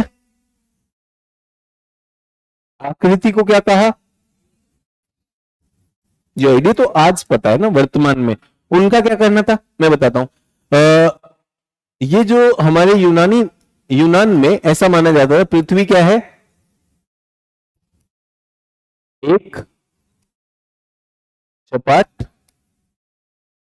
प्रस्तरी, ये माना जाता था। प्रारंभिक सोच क्या थी, एक प्लेट की तरह है, ये है पृथ्वी, ये दिखाई दे रही ऐसी, इस पर हम ऊपर खड़े हुए, इस पर हम खड़े हुए, और इसका ये क्या है, ये इसका सिरा या किनारा है, ये क्या है? किनारा। माना जाता था ज्यादा किनारे के पास मत जाना भाई, गिर जाओगे, खत्म हो जाएगा मामला, ये मानी जाती थी। ठीक है। यहीं पर अरस्तु के शिक्षक हुए प्लेटो। प्लेटो एक दार्शनिक थे। उन्होंने एक दिन कहा पृथ्वी जो है ये क्या है? गोलाकार पिंड है। क्या है? पृथ्वी क्या है? स्फेरिकल। ये फ्लैट नहीं है। इसको क्या कहते हैं? Flat earth theory. पहली क्या थ्योरी है कि पृथ्वी क्या है? Flat earth theory. कब दी गई? जब हमारा विज्ञान का विकास नहीं हुआ था। अभी भी विज्ञान का विकास नहीं है, प्राचीन काल में चल रहा हूं। प्राचीन काल में मेरे पास एक दार्शनिक आते हैं प्लेटो। प्लेटो कहते हैं पृथ्वी क्या है? पृथ्वी गोलाकार पिंड है, स्फेरिकल है। उनसे पूछा भाई क्यों, ऐसा क्यों? उनसे पूछा क्यों, तो उस समय शिक्षक से पूछा नहीं जाता था। शिक्षक ने बात कर दी, बड़ी बात की होगी, सोच के बोला होगा। छात्रों का काम होता था जाइए प्रूव करिए, मैंने तो बोल दिया। फिर भी उन्होंने बड़े प्रेम से बताया, देखिए पृथ्वी को किसने बनाया? भगवान ने बनाया। भगवान अगर भगवान की कृति है पृथ्वी, तो भगवान चीजों को कैसा बनाते हैं? एकदम सिमेट्रिकल बनाते हैं। अगर आपके शरीर को बीच में से काट दिया जाए, अगर आपके शरीर को बीच में से काट दिया जाए, तो आपका जो आधा भाग, दो भाग जो है वो एक दूसरे की आकृति, छवि है कि नहीं, मिरर इमेज है कि नहीं? तो भगवान ने हर चीज सिमेट्री में बनाई। तो भगवान को पृथ्वी बनानी थी, तो भगवान कौन सा आकार ढूंढेंगे? जो सबसे सिमेट्रिकल होता है वही तो ढूंढेंगे। तो सबसे सिमेट्रिकल कौन सा होता है? गोलाकार पिंड। तो इसलिए अर्थ क्या है? स्फेरिकल। क्या ये विज्ञान है या एक तर्क है? ये तर्क से। तब दुनिया किससे चलती थी? तार्किकता से चलती थी। इन्हीं का एक छात्र था अरस्तु। तो गोलाकार पिंड, स्फेरिकल शेप का प्रस्ताव किसने दिया? प्रस्ताव प्लेटो ने दिया। अरस्तु ने साक्ष्यों के साथ साबित किया कि पृथ्वी गोलाकार है। तो गुरु ने कहा कि गोलाकार होनी चाहिए। अरस्तु ने क्या कहा? यहां भाई गोलाकार है, मैं मानता हूं। कैसे मानता हूं? साक्ष्य दिए। साक्ष्य कैसे होंगे? साक्ष्य कैसे होंगे? तो अभी हम बात कर रहे थे, क्षितिज की बात कर रहे थे। सूर्य कहां पर उगता है? क्षितिज पर उगता है कि नहीं उगता है? तो जब हम क्षितिज पे, मान लीजिए एक क्षितिज है और इस पर एक पानी का जहाज जा रहा है, किस तरफ को जा रहा है? उधर जा रहा है। तो अगर पृथ्वी ऐसी होती और पानी का जहाज यहां है, तो जैसे किनारे पे पहुंचेगा तो क्या हो जाएगा? एकदम अदृश्य हो जाएगा। किनारे पे पहुंचा और टपक गायब हो गया। लेकिन देखने में आता है कि जब वो किनारे पे जाता है तो पहला यहां पर ऐसा दिखाई देता है, थोड़े समय बाद और फिर ऐसा। ये कैसे संभव है? यानी पृथ्वी अगर उसका सिरा होता तो सीधा गिर जाता, लेकिन धीरे धीरे जाता है। पहले उसका निचला हिस्सा गायब होता है, फिर ऊपर का हिस्सा, फिर झंडा भी हट जाएगा। तो यानी वहां पर क्या होगा? कर्वेचर होगा। पहले जहाज यहां पर था, फिर जहाज कहां पर है? यहां पर है। अब कहां पर है? यहां पर है। और आप कहां से देख रहे थे? आपको पूरा जहाज दिख रहा है, अब कम दिख रहा है और अब सिर्फ झंडा दिखाई दे रहा है। ऐसे उन्होंने तीन चार साक्ष्य जुटाए, जिससे पता चला पृथ्वी क्या है? स्फेरिकल हो गई, यहां तक आ गया। लेकिन अब स्फेरिकल की जानकारी तो आ गई कि नहीं आ गई? अब इसको दुनिया में कैसे पहुंचाया जाए? यूट्यूब पे जाएगा या ट्विटर पे? अरस्तु तो ईसा पूर्व ये बात कह गए थे। लेकिन मैं आपको बता रहा हूं, जब कोलंबस याद है गलत रास्ते से जा रहा था भारत की खोज करने, कोलंबस सारी यात्रा में उसको बस एक ही डर था, भाई अरस्तु ना अरस्तु वो तो ठीक है, ये तो तार्किकता से कहेंगे, अगर किनारा आ गया तो अपना यहीं पे हैप्पी बर्थडे हो जाएगा। तो ये वो दौर नहीं था सूचना का कि आज कोई चीज पता चली और कल हम तक पहुंच जाए। तो ये वो दौर था जहां पे इन्होंने खोज की। तो पृथ्वी स्फेरिकल है, यहां तक हम मानते हैं। फिर इन लोगों ने कहा कि भाई यहां पे ज्वालामुखी भी फटते हैं। तो ज्वालामुखी का नाम क्या है? अंग्रेजी में क्या कहते हैं? वोल्केनो, ये वोल्केनो शब्द वल्कन से आया है। वल्कन कौन है? वल्कन जो है वो है ऐसा कहा जाता है पाताल लोक के, पाताल लोक के राजा है वल्कन। और पाताल लोक में ऐसा होता है, नर्क में जाओगे, पाताल में जाओगे, वहां आग लगी हुई है, तो वहां से ये शब्द आता है कि वहां पर एकदम आग लगी रहती है, वहां से निकलता है। तो ये सब कथाओं में होते थे, लेकिन अब क्या हो गया है? अब विज्ञान हो गया है। तो अब जब वैज्ञानिक ये काम करेंगे तो पहली बात, ये भूगोल वेत्ता नहीं करते हैं, कौन करते हैं? भूगर्भ शास्त्री ये काम कर रहे हैं। आज आधुनिक काल में आ गया हूं मैं, जियोलॉजिस्ट। इन्होंने कहा हमें पृथ्वी के अंदर जाना है, तो पृथ्वी की आंतरिक संरचना अगर पता करनी है तो क्या करो? साक्ष्य लेकर आओ। साक्ष्य लाएंगे? साक्ष्य लाने, तो अभी मैंने आपसे कहा मेरे पास संगमरमर की चट्टान है, मुझे पता करना है उसमें क्या है, तो उसे तोड़ूंगा। तो पृथ्वी को तोड़ के देखिए। तो इन्होंने कहा एक काम करते हैं, पृथ्वी में खुदाई करते हैं। खुदाई कैसे होती? खुदाई की दो चीजें हैं, एक तो खनन है, खनन मतलब खदान खोदेंगे। तो खनन खोदना शुरू किया तो विश्व में सबसे गहरी खदानें कुछ 4 किलोमीटर गहरी है,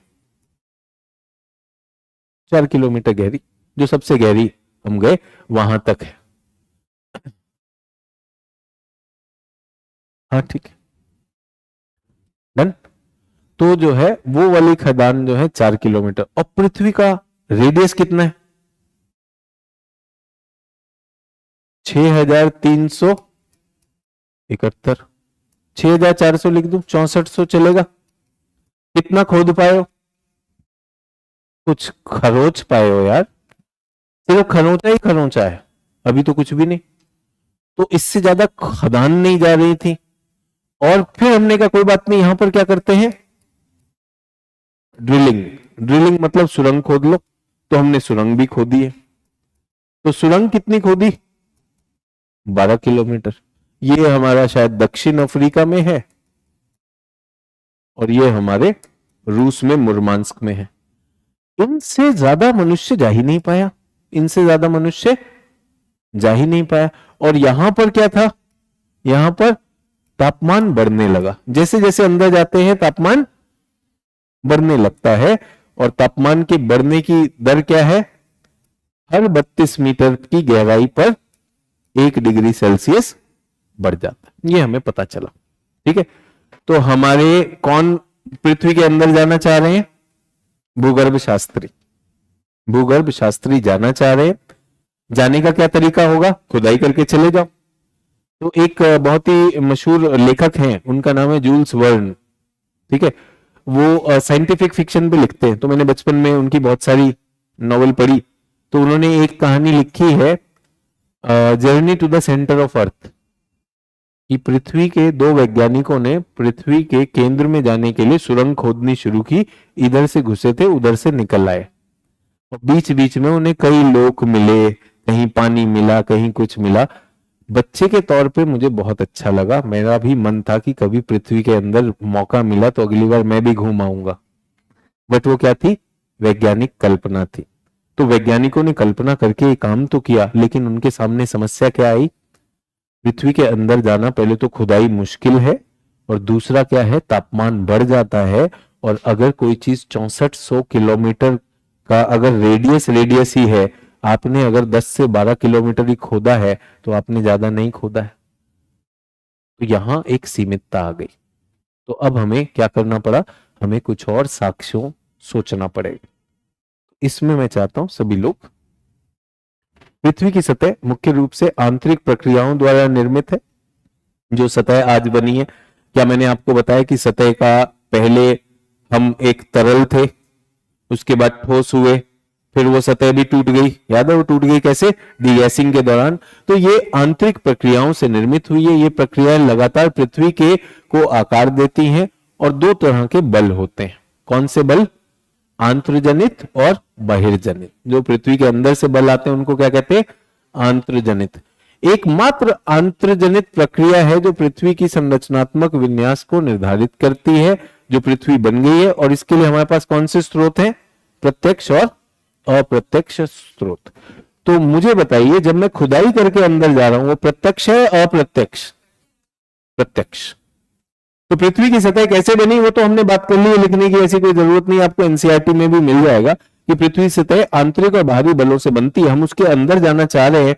प्रत्यक्ष सोर्स मेरे लिए सीमित हो गया। क्या हो गया? सीमित हो गया। अब मैं इससे ज्यादा नहीं जा पा रहा हूं, तो अब मुझे क्या चाहिए होगा? अप्रत्यक्ष स्रोत चाहिए होंगे। तो एक वर्गीकरण, पृथ्वी की आंतरिक संरचना, जल्दी से लिखेंगे। पृथ्वी की आंतरिक संरचना को जानने हेतु, पृथ्वी की आंतरिक संरचना को जानने हेतु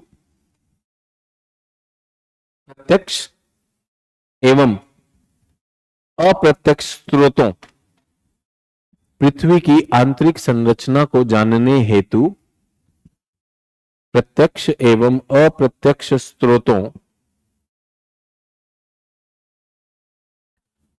का सहारा लिया गया।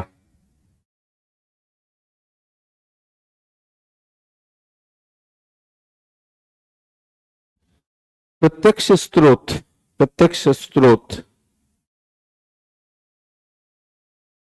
की बहुत सीमित उपयोगिता को देखते हुए, प्रत्यक्ष स्रोतों की बहुत सीमित उपयोगिता को देखते हुए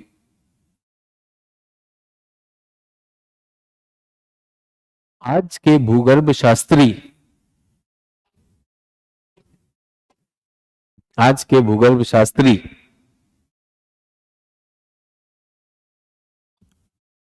पृथ्वी की आंतरिक संरचना जानने हेतु, पृथ्वी की आंतरिक संरचना जानने हेतु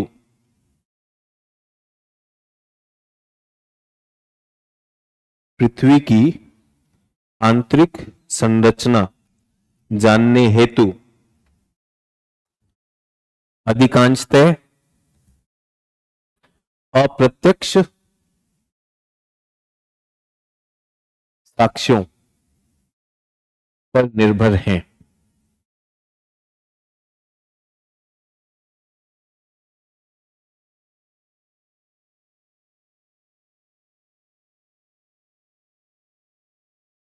ठीक है, तो ये हमारे साक्ष्य हो गए। प्रत्यक्ष, पृथ्वी की चट्टानें गहराई में खनन या खुदाई,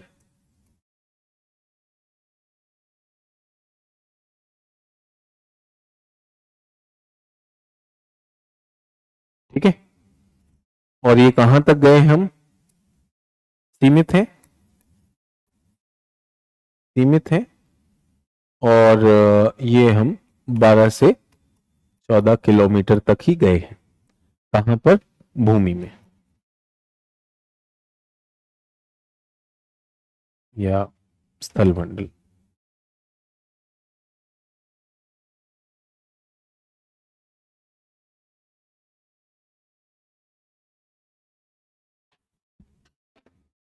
और दूसरा है ज्वालामुखी।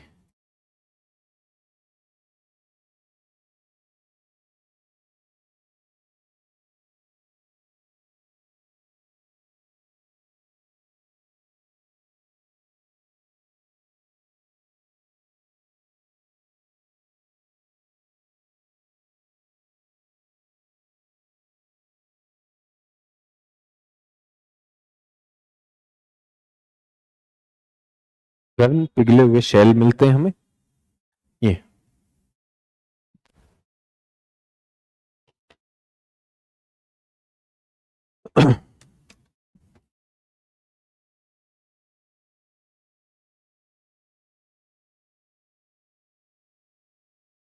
ठीक है। इन दोनों प्रक्रियाओं से हमें क्या पता चला? पहला तो ये कि पृथ्वी में जब खुदाई करते हैं तापमान बढ़ता है। ठीक है सर, ये सतह पे खुदाई करेंगे, सागर के नीचे चले जाते तो वहां कर लेते। तो पहली बात तो सागर के नीचे खुदाई करना बड़ा चुनौतीपूर्ण है, अभी टेक्निक हमारे पास नहीं है। 1960 के दशक में JOIDES, जॉइड्स नाम का एक मिशन था, जॉइंट ओशनोग्राफर इंस्टीट्यूट डीप अर्थ ड्रिलिंग प्रोग्राम कहा जाता है उसे, आपको जानने की जरूरत नहीं है।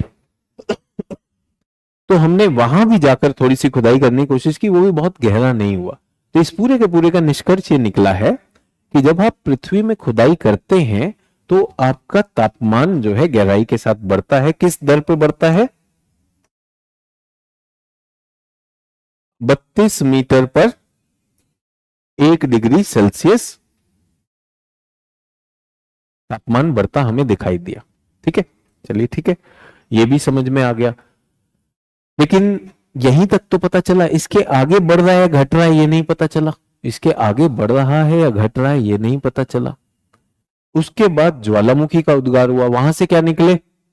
वहां से बहुत सारा पिघला हुआ शैल निकले, हमने उन्हें देखा, वो भी दिखाता है तापमान गर्म है। लेकिन बात यह है कि जब ज्वालामुखी का उद्गार होता है तो क्या वो हमें सटीकता से बता सकता है कि ये जो ज्वालामुखी का जो तत्व पदार्थ निकला है, जिसको हम मैग्मा कहते हैं, पिघले चट्टानों को क्या कहते हैं?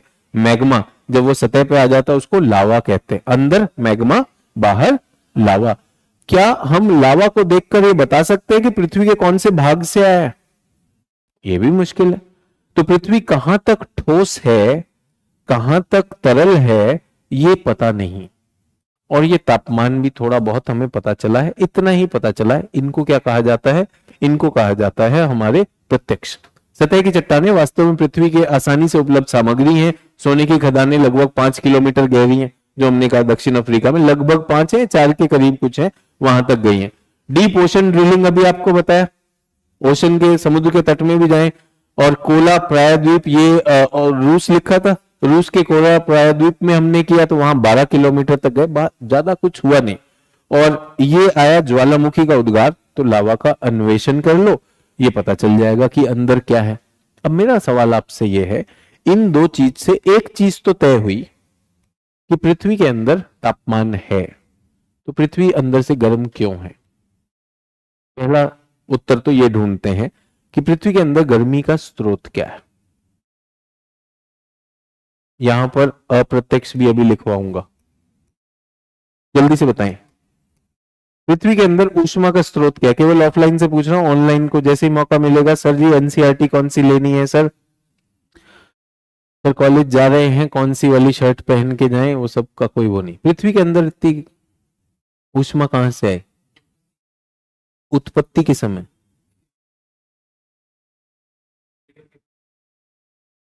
ठीक है, ठीक है। तो पृथ्वी के अंदर की ऊष्मा का स्रोत लिखते हैं। पृथ्वी के अंदर ऊष्मा क्यों?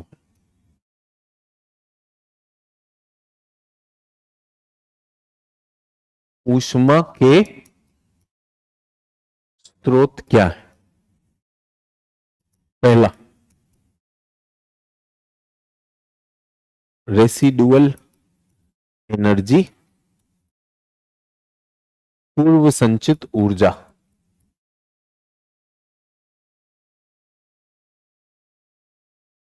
पूर्व संचित ऊर्जा। तो पूर्व संचित ऊर्जा का मतलब क्या है? याद है पृथ्वी की उत्पत्ति में पृथ्वी क्या थी? आग का गोला थी। आग का गोला की सतह क्या हो गई? ठोस हो गई, लेकिन अंदर तो फिर भी गर्म था। तो ऊष्मा कैद है कि नहीं? ठीक है। तो उत्पत्ति काल से पृथ्वी के उत्पत्ति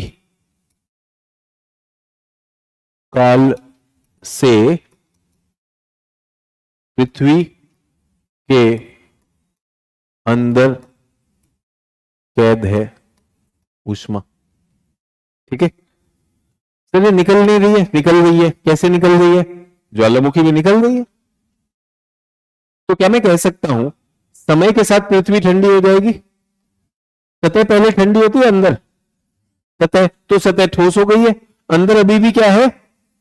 गर्म है। अंदर अभी भी गर्म है, तो वो धीरे धीरे जो है ज्वालामुखी के साथ वो ऊष्मा निकल गई। अच्छा, पृथ्वी के अंदर एक और स्रोत है, दूसरा स्रोत। ये क्या है? उत्पत्ति काल में पृथ्वी आग का गोला थी, ये मैंने आपको समझा दिया। तभी से जो ऊर्जा है वो कैद है ऊपरी सतह में, धीरे धीरे उसका रिसाव हो रहा है।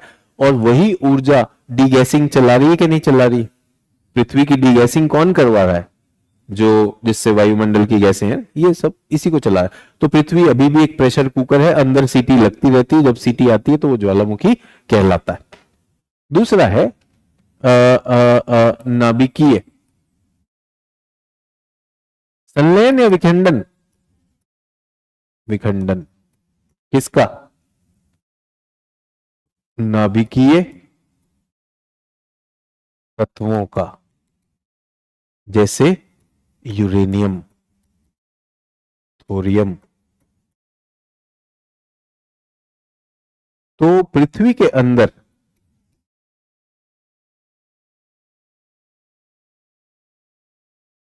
नाभिकीय पदार्थ, नाभिकीय पदार्थों की उपलब्धता। तो नाभिकीय विखंडन हो रहा है मतलब कि वो क्या टूट रहे हैं, तो वो तो धमाका हो रहा होगा, तो इसको विखंडन ना कहें।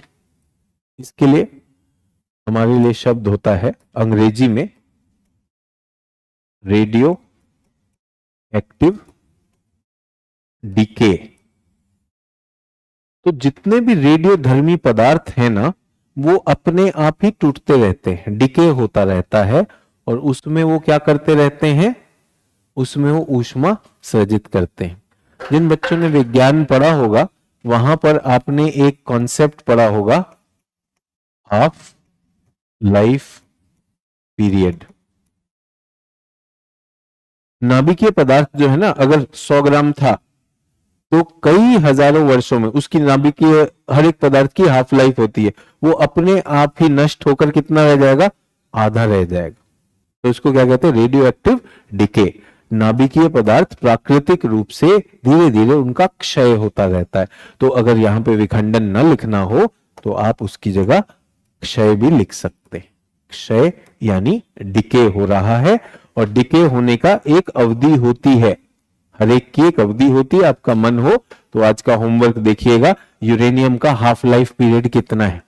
तो यूरेनियम जितना भी पड़ा होगा उतने वर्षों बाद वो कितना रह जाएगा, आधा रह जाएगा।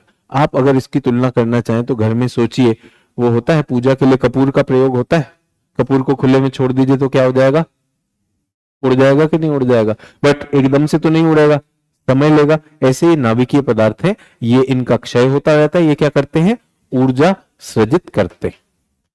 सभी लोगों को समझ में आ गया पृथ्वी के अंदर और कहां से ऊर्जा आ रही है, यहां से आ रही, दो चीजें होंगी। अब हमें क्या करना है, अब हमें यह समझ में आया कि पृथ्वी क्या है, सभी लोग पृथ्वी क्या है, यहां तो ठोस है और अंदर क्या है, तरल, यही समझ में आया। ये तो अगर हम डायरेक्ट प्रत्यक्ष साक्ष्यों से देखें तो यही समझ में आया, इसके ज्यादा हमें नहीं पता। अब हमें और भी कोई साक्ष्य मिलेंगे तभी तो पता चलेगा पृथ्वी के अंदर क्या है। ठीक है, चलिए। तो इसमें अब हमारे अप्रत्यक्ष साक्ष्य जो हैं वो हैं उल्का, गुरुत्व, गुरुत्व विसंगति और चुंबकीय सर्वेक्षण।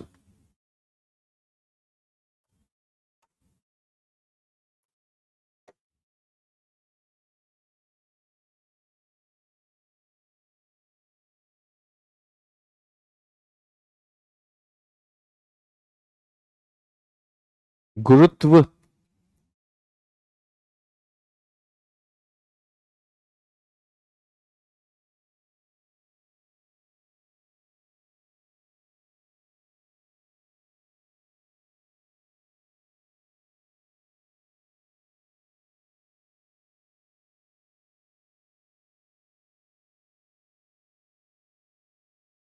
चार हैं, इनको एक एक करके देखते हैं।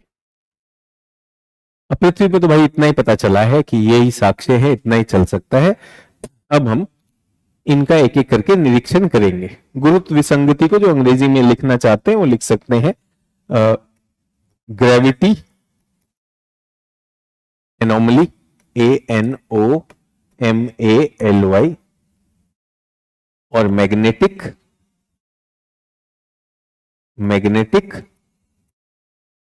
एनोमली। ठीक है, इनको एक एक करके देखते हैं। भूकंपीय तरंग को क्या कहेंगे, सीज्मिक वेव। सबसे अच्छा तरीका जो हमें मिला है वो भूकंपीय तरंग है, बाकी सब में बहुत ही सीमित जानकारी।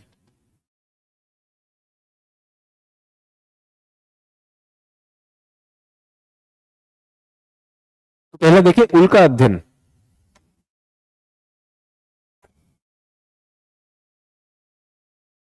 उल्का क्या होते हैं तो हम पढ़ चुके। उल्का क्या है, उल्का के अंदर क्या होता है, उल्का किससे बनी होती, जल्दी बताइए। उल्का बनी है चट्टान, ठीक है, धातु, तरल व गैसीय मिश्रण वाले पिंड हैं।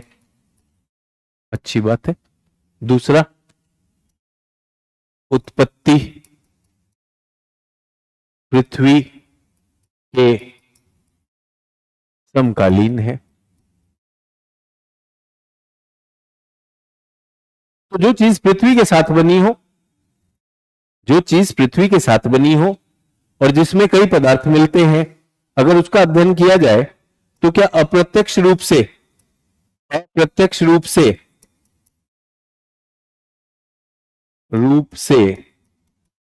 पृथ्वी की संरचना व संगठन का अनुमान मिल सकता है कि नहीं मिल सकता।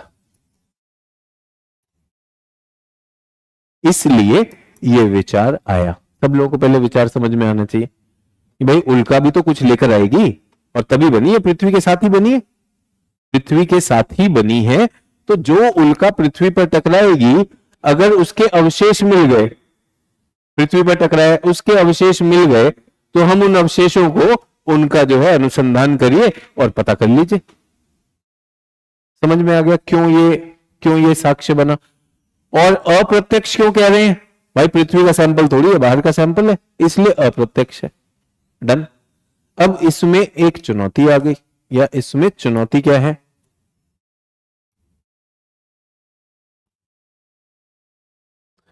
पहला ये पृथ्वी के साथ बने हैं, ये पृथ्वी के साथ तो बने हैं, पृथ्वी के समकालीन तो है, लेकिन इनकी दूरी, जिस दूरी पे सूर्य से दूरी है, ये क्या पृथ्वी के ही क्षेत्र में बने हैं। समकालीन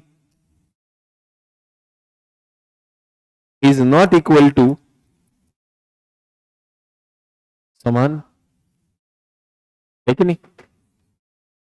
तो आप ही की तारीख पे जिस समय आपका जन्म हुआ, उसमें अस्पताल में 2-4 और हुए, आप मुस्कुरा के छोटे छोटे बच्चे देख रहे हैं, तुम तो मेरे समकालीन हो। कल को कोई दिक्कत हुई तो तुम जो करोगे वही मैं करूंगा। पागलपन है, वे साथ में बने थे, इसका मतलब ये थोड़ी है कि जो है पृथ्वी होगा। और अगर ये किसी का सैंपल है, अगर ये साक्ष्य है, अगर ये साक्ष्य है, तो उल्का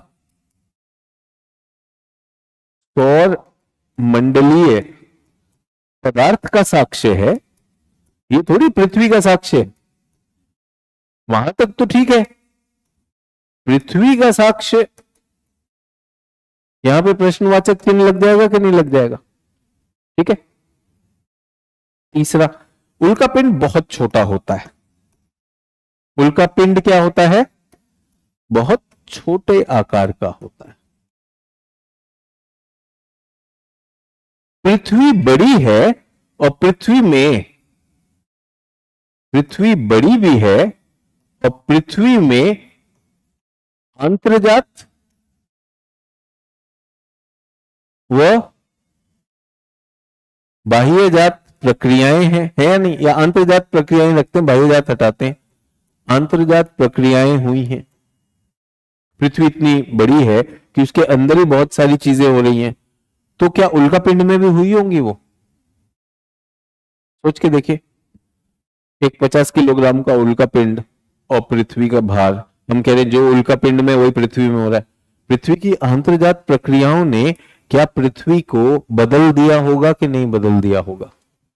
तो ये साक्ष्य विश्वसनीय साक्ष्य है, या ऐसे दिल के बहलाने के लिए है कि नहीं। तो ये साक्ष्य बहुत ही सीमित उपयोगिता, सीमित उपयोगिता है। तो उल्का पिंड का प्रयोग हो गया, जानकारी के लिए कर लो, सब कुछ ठीक है, सब कुछ ठीक है। सौरमंडल के बारे में याद है ना, सौरमंडल के बारे में और पता करना हो सब में मदद करेगा। लेकिन ये कहना कि पृथ्वी के अंदर क्या है, इसको देख के पता चलेगा, बहुत अच्छा साक्ष्य नहीं है, बट फिर भी अप्रत्यक्ष में गिन सकते हैं इसको। ठीक है, तो अभी इतनी मेहनत करके क्या पता चला है कि भाई देखो पृथ्वी जो है, पृथ्वी क्या है, एक गोलाकार पिंड है, अंदर इसके ये थोड़ा सा पिघला हुआ माल है, ये कभी कभी ऐसे आ जाता है। यही समझ में आया पृथ्वी अभी तक। उल्का पिंड कुछ और बता सकता है? हमने इसकी खुदाई करने की कोशिश की है, कितनी खुदाई कर ली हमने? ये नहीं नहीं, इज्जत तो देखो हमारी खुदाई की, हम इतना खोद पाए हैं, तो हमें कुछ नहीं पता है इसके बारे में। तो अभी हम क्या मान के चले, पृथ्वी ठोस चट्टान है, अंदर जो है कुछ गीला होगा, वो कभी कभी बाहर निकल आता है अंदर, क्योंकि गर्म है। गर्म मैंने आपको बता दिया, गर्म है तो प्रेशर बनेगा, प्रेशर बनेगा तो वो बाहर निकलना चाहता है। इतना ही समझ आ रहा है? ठीक है, अच्छा अब थोड़ा सा और, वैज्ञानिक तो वैज्ञानिक हैं, आप तो वैज्ञानिक हो नहीं। तो उन्होंने कहा अच्छा ये जो सफेद है ये क्या यूनिफॉर्म है, समान है या असमान है? इसकी संरचना कैसी है, समान या असमान पदार्थ?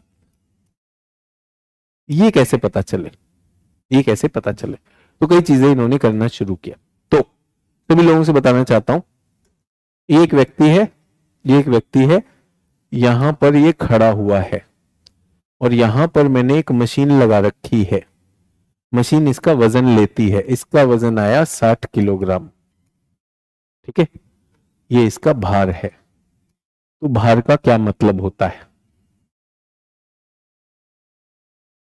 60 किलोग्राम भार का मतलब फिजिक्स में क्या है?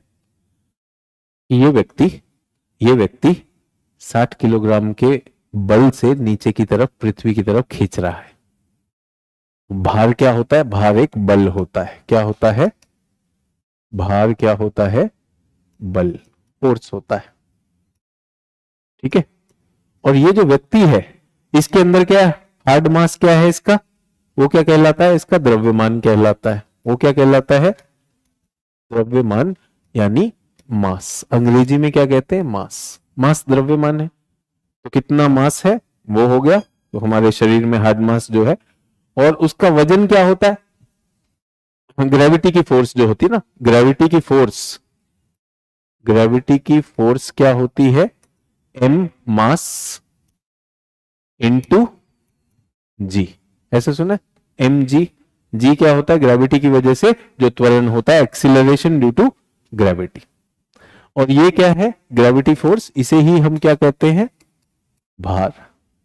ठीक है, तो हम लोग भार लेते हैं लोगों के, तो एक व्यक्ति का द्रव्यमान हमेशा सेम रहता है, तो भार भी सेम रहना चाहिए। अगर मास सेम है तो भार भी सेम रहना चाहिए।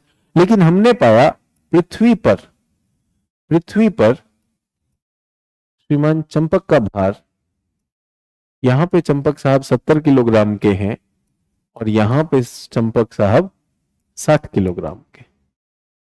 इनका भार अलग है। यहां पे भार कितना है? कम है, और यहां पे भार अधिक है। सेम व्यक्ति अंतर। तो अब ये अंतर कैसे बताएं? अंतर बताने के लिए वैज्ञानिकों ने कहा कि यार ये ना, इसका मास तो बदला नहीं, क्या बदल गया? जी की वैल्यू बदली। और जिनको फिजिक्स नहीं आता, यूं समझिए कि वो जो है, जो गुरुत्व का बल है वो विषुवत रेखा पे कम होता है और किस पर ज्यादा होता है? ध्रुवों पर ज्यादा होता है। और जिनको कुछ भी अगर नहीं आता है, तो अगर आपको याद हो, गुरुत्व का फॉर्मूला ये होता है ना? तो ये जो आपका भार है, ये आपके द्रव्यमान के डायरेक्ट रिलेशन और दूरी से इनवर्सली प्रोपोर्शनल होता है। ठीक है, तो जितना ज्यादा केंद्र से दूरी होगी उतना कम बल होगा। दूरी बढ़ेगी तो भार कम होगा, तो यहाँ पे भार कम हो रहा है और यहाँ पे भार बढ़ रहा है।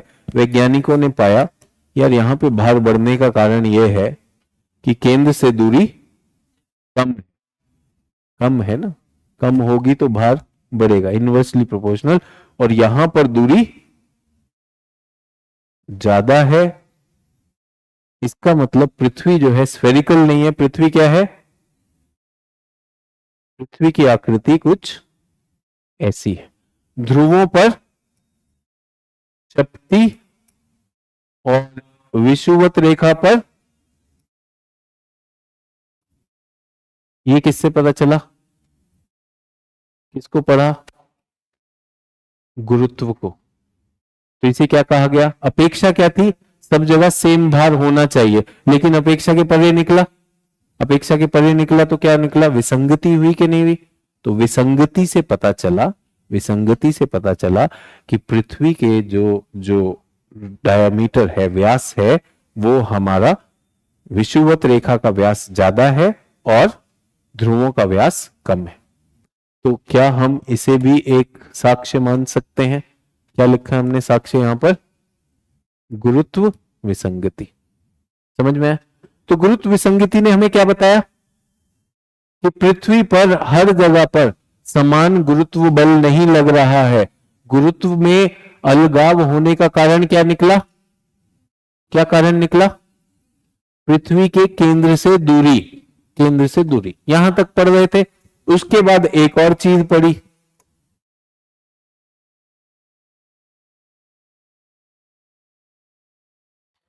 अब पृथ्वी हमें पता चल गई। मैंने एक व्यक्ति का एक्स बिंदु पे भार लिया और एक व्यक्ति का वाई बिंदु पे भार लिया, सेम ही जगह है, तो इसमें पृथ्वी के व्यास का तो फर्क नहीं पड़ना चाहिए। इधर भारी आया, इधर कम भार आया। अब ये कैसे हो गया? अभी तो दूरी की बात थी, दूरी के अलावा क्या होता है? एक और भी तो पैरामीटर है या नहीं? तो यहां की चट्टानें भिन्न हैं, तो यहां पर हमें क्या मिला? फिर से विसंगति। जब भी मिलेगी तो बताना पड़ेगा ना भाई क्यों हो रहा है ये। तो पहला तो कारण उन्होंने बता दिया कि केंद्र से दूरी, ज्यादा दूर हो तो कम गुरुत्व है, पास में हो तो ये हो गया। अब दोबारा से मिली, गुरुत्व अलग अलग मिल रहा है। तो गुरुत्व अलग अलग मिल रहा है उन क्षेत्रों का, अगर गुरुत्व फील्ड बन रही है तो वो किस निष्कर्ष पे पहुंचे? यहां की चट्टानें भिन्न होंगी, क्योंकि मास पे भी तो डिपेंड करता है, एक दूरी पे डिपेंड करता है, दूसरा द्रव्यमान पे। तो यहां का जो पदार्थ होगा ये भिन्न होगा, ये अलग बल से खींच रहा है। हल्की चीजें कम खींचेंगी, भारी चीजें ज्यादा खींचेंगी। तो इससे हमें क्या पता चला? गुरुत्व विसंगति से, गुरुत्व विसंगति, गुरुत्व व चुंबकीय विसंगति से क्या पता चला? पृथ्वी के शैलों में क्या है? असमानता है। कि शैल भी सेम नहीं है, शैल क्या है? असमान है। अब कहां असमान है, क्यों असमान है, क्या उसका जवाब मिलता है? नहीं मिलता। क्या ये प्रत्यक्ष है? क्या पृथ्वी के अंदर जा रहे हैं हम? नहीं जा रहे। अप्रत्यक्ष ये जरूर बताता है कि पृथ्वी के अंदर कुछ चीजें ज्यादा घनत्व की हैं, कुछ चीजें कम घनत्व की है। क्या है, क्यों है, नहीं पता है। विसंगति ये पता चल गई।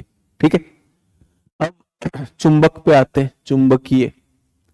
तो ये पृथ्वी है, ये पृथ्वी के चुंबकीय अक्ष है, ये हमारा उत्तर और दक्षिण। तो मान लीजिए मेरे पास एक चुंबक है, मेरे पास एक चुंबक है, ये उत्तरी पोल और ये दक्षिणी पोल है। तो चुंबक की सुई की दिशा किस तरफ हो जाएगी? अगर यहां पर है ऐसे हो जाएगी कि नहीं हो जाएगी? हो जाएगी। ए पर है तो ऐसे दिखेगी चुंबक, क्योंकि चुंबक की दिशा में घूम जाएगी सुई। अगर बी पर है तो कैसी दिखेगी?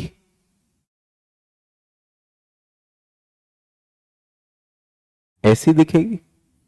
अगर सी पर है तो कैसी दिखेगी? चलिए समझ में नहीं आया। कभी आपने बचपन में चुंबक को देखा होगा, दो चुंबकों को पास में लाया तो चिपक जाती हैं या फिर धक्का देती हैं। धक्का देती हैं तो उनमें एक बल होता है। तो चुंबकीय पदार्थ को अगर छोड़ दो तो वो घूम कर कैसा हो जाएगा, चुंबक की दिशा में आरेखित हो जाएगा। तो मैंने एक चुंबकीय पदार्थ लिया, अगर वो उत्तर है, चुंबकीय उत्तर, तो वो आरेखित होकर कहां पे घूम के आता है, जहां पे उत्तर होता है उस दिशा में वो चला जाता है। इसी सिद्धांत पे जो चुंबकीय कंपस जो होता है, जो दिशा सूचक यंत्र होता है, उसी पे चलता है कि ये हमेशा किस तरफ को इशारा करता है, चुंबकीय उत्तरी ध्रुव की तरफ इशारा करता है। तो ये सामान्य बात है या विसंगति है? ये सामान्य बात है या विसंगति है? ये सामान्य बात है। इसमें विसंगति क्या है? अरे चुंबक है, चुंबक की तरफ घूम के जाता है, तो ये तो सामान्य बात हुई। तो पूरी पृथ्वी की चुंबकें कहां को घूम जानी चाहिए, उत्तर की तरफ घूमनी चाहिए, सामान्य बात है। लेकिन यहां पर एक चुंबक ऐसे देख रही है, एक चुंबक क्या देख रही है, ऐसे देख रही है। एक चुंबक की सुई उत्तर की तरफ न जाके इधर को घूम गई है। तो पहली बात तो चुंबक खराब है, ठीक है, एक दो बार चुंबक फेंक दी, बट जब भी इस क्षेत्र में चुंबक लाते चुंबक घूम के उल्टा हो जाती है। इसे कहा जाएगा विसंगति। समझ में है? सामान्य में कोई दिक्कत नहीं, विसंगति परेशान करती है। अब विसंगति का मतलब कि ये चुंबक इधर घूम रही है, तो यानी यहां पर कोई ऐसी चीज होगी जो अपना चुंबकत्व रखती है। और चुंबक किस में बनती है? लोहा, लोहा निकल कोबाल्ट से बनती है। तो भारत में लद्दाख में एक पहाड़ है, उसे मैग्नेट हिल कहा जाता है। अगर कार उसके पास खड़ी कर दो, लोहे की कार, तो कार खींच के उस पहाड़ की तरफ चलने लगती है, क्योंकि वो पहाड़ में बहुत ज्यादा लौह चुंबकीय तत्व है। उसने अपना चुंबकत्व पैदा कर लिया है, उसने अपना चुंबकत्व पैदा कर लिया। तो पृथ्वी का चुंबकत्व तो है ही, तो पृथ्वी की तरफ तो घूमना ही घूमना है, ठीक है। तो आप केजीएस की तरफ तो जा ही रहे हैं क्लास में, लेकिन बीच में वो भी खड़ी है। विसंगति रोज रोज हो रही है, हो रही है, हो रही है, इस वजह से घूम गया। समझ में? तो विसंगति ने हमें क्या बताया? जो हमारी समझ है कि पृथ्वी की सारी चट्टानें समान है, वो समान नहीं है। कुछ जगह पे ज्यादा चुंबकीय पदार्थ है, कुछ जगह पे कम चुंबकीय पदार्थ है। बट इससे क्या पृथ्वी की आंतरिक संरचना पता चली? नहीं पता चली, केवल अनुमान है। ये दोनों विसंगतियों ने क्या बताया? सर हमें कुछ समझ में नहीं आया, मुझे भी समझ में नहीं आया, किसी को समझ में नहीं आया। बस ये पता चला कि पृथ्वी जो हमें दिख रही है सतह पे, हम सोचते हैं हर जगह समान चट्टानें हैं, वो समान चट्टानें नहीं है। कहीं पे ज्यादा घनत्व की चट्टानें हैं और कहीं पे कम घनत्व की, कहीं पे अपने स्थानिक चुंबकत्व की चट्टानें हैं, कहीं पर बिना चुंबकत्व की चट्टानें हैं। इस वजह से ये होता है। और बच्चे जब ये पढ़ते हैं तो सोचते हैं तो समझ ही नहीं आ रहा, अब तो भूगोल छोड़ दो।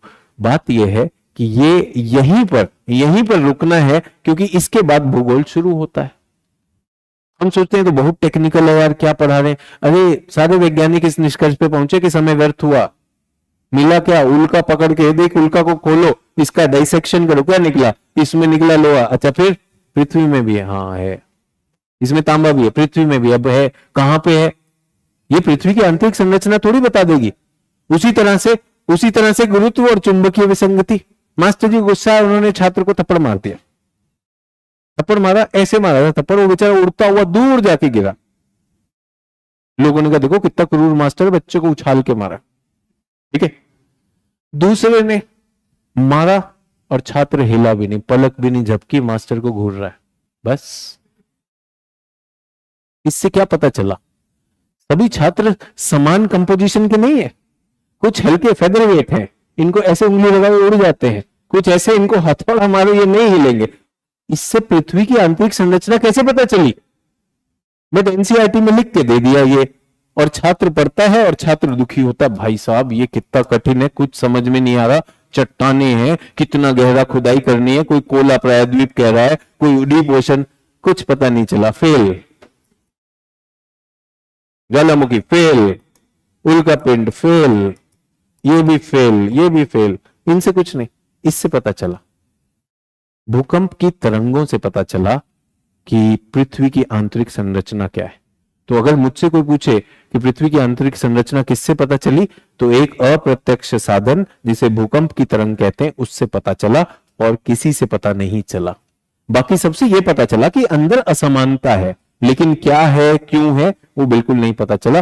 तो हमारे भूगर्भ शास्त्रियों ने जो असली काम किया है वो किस पे किया है?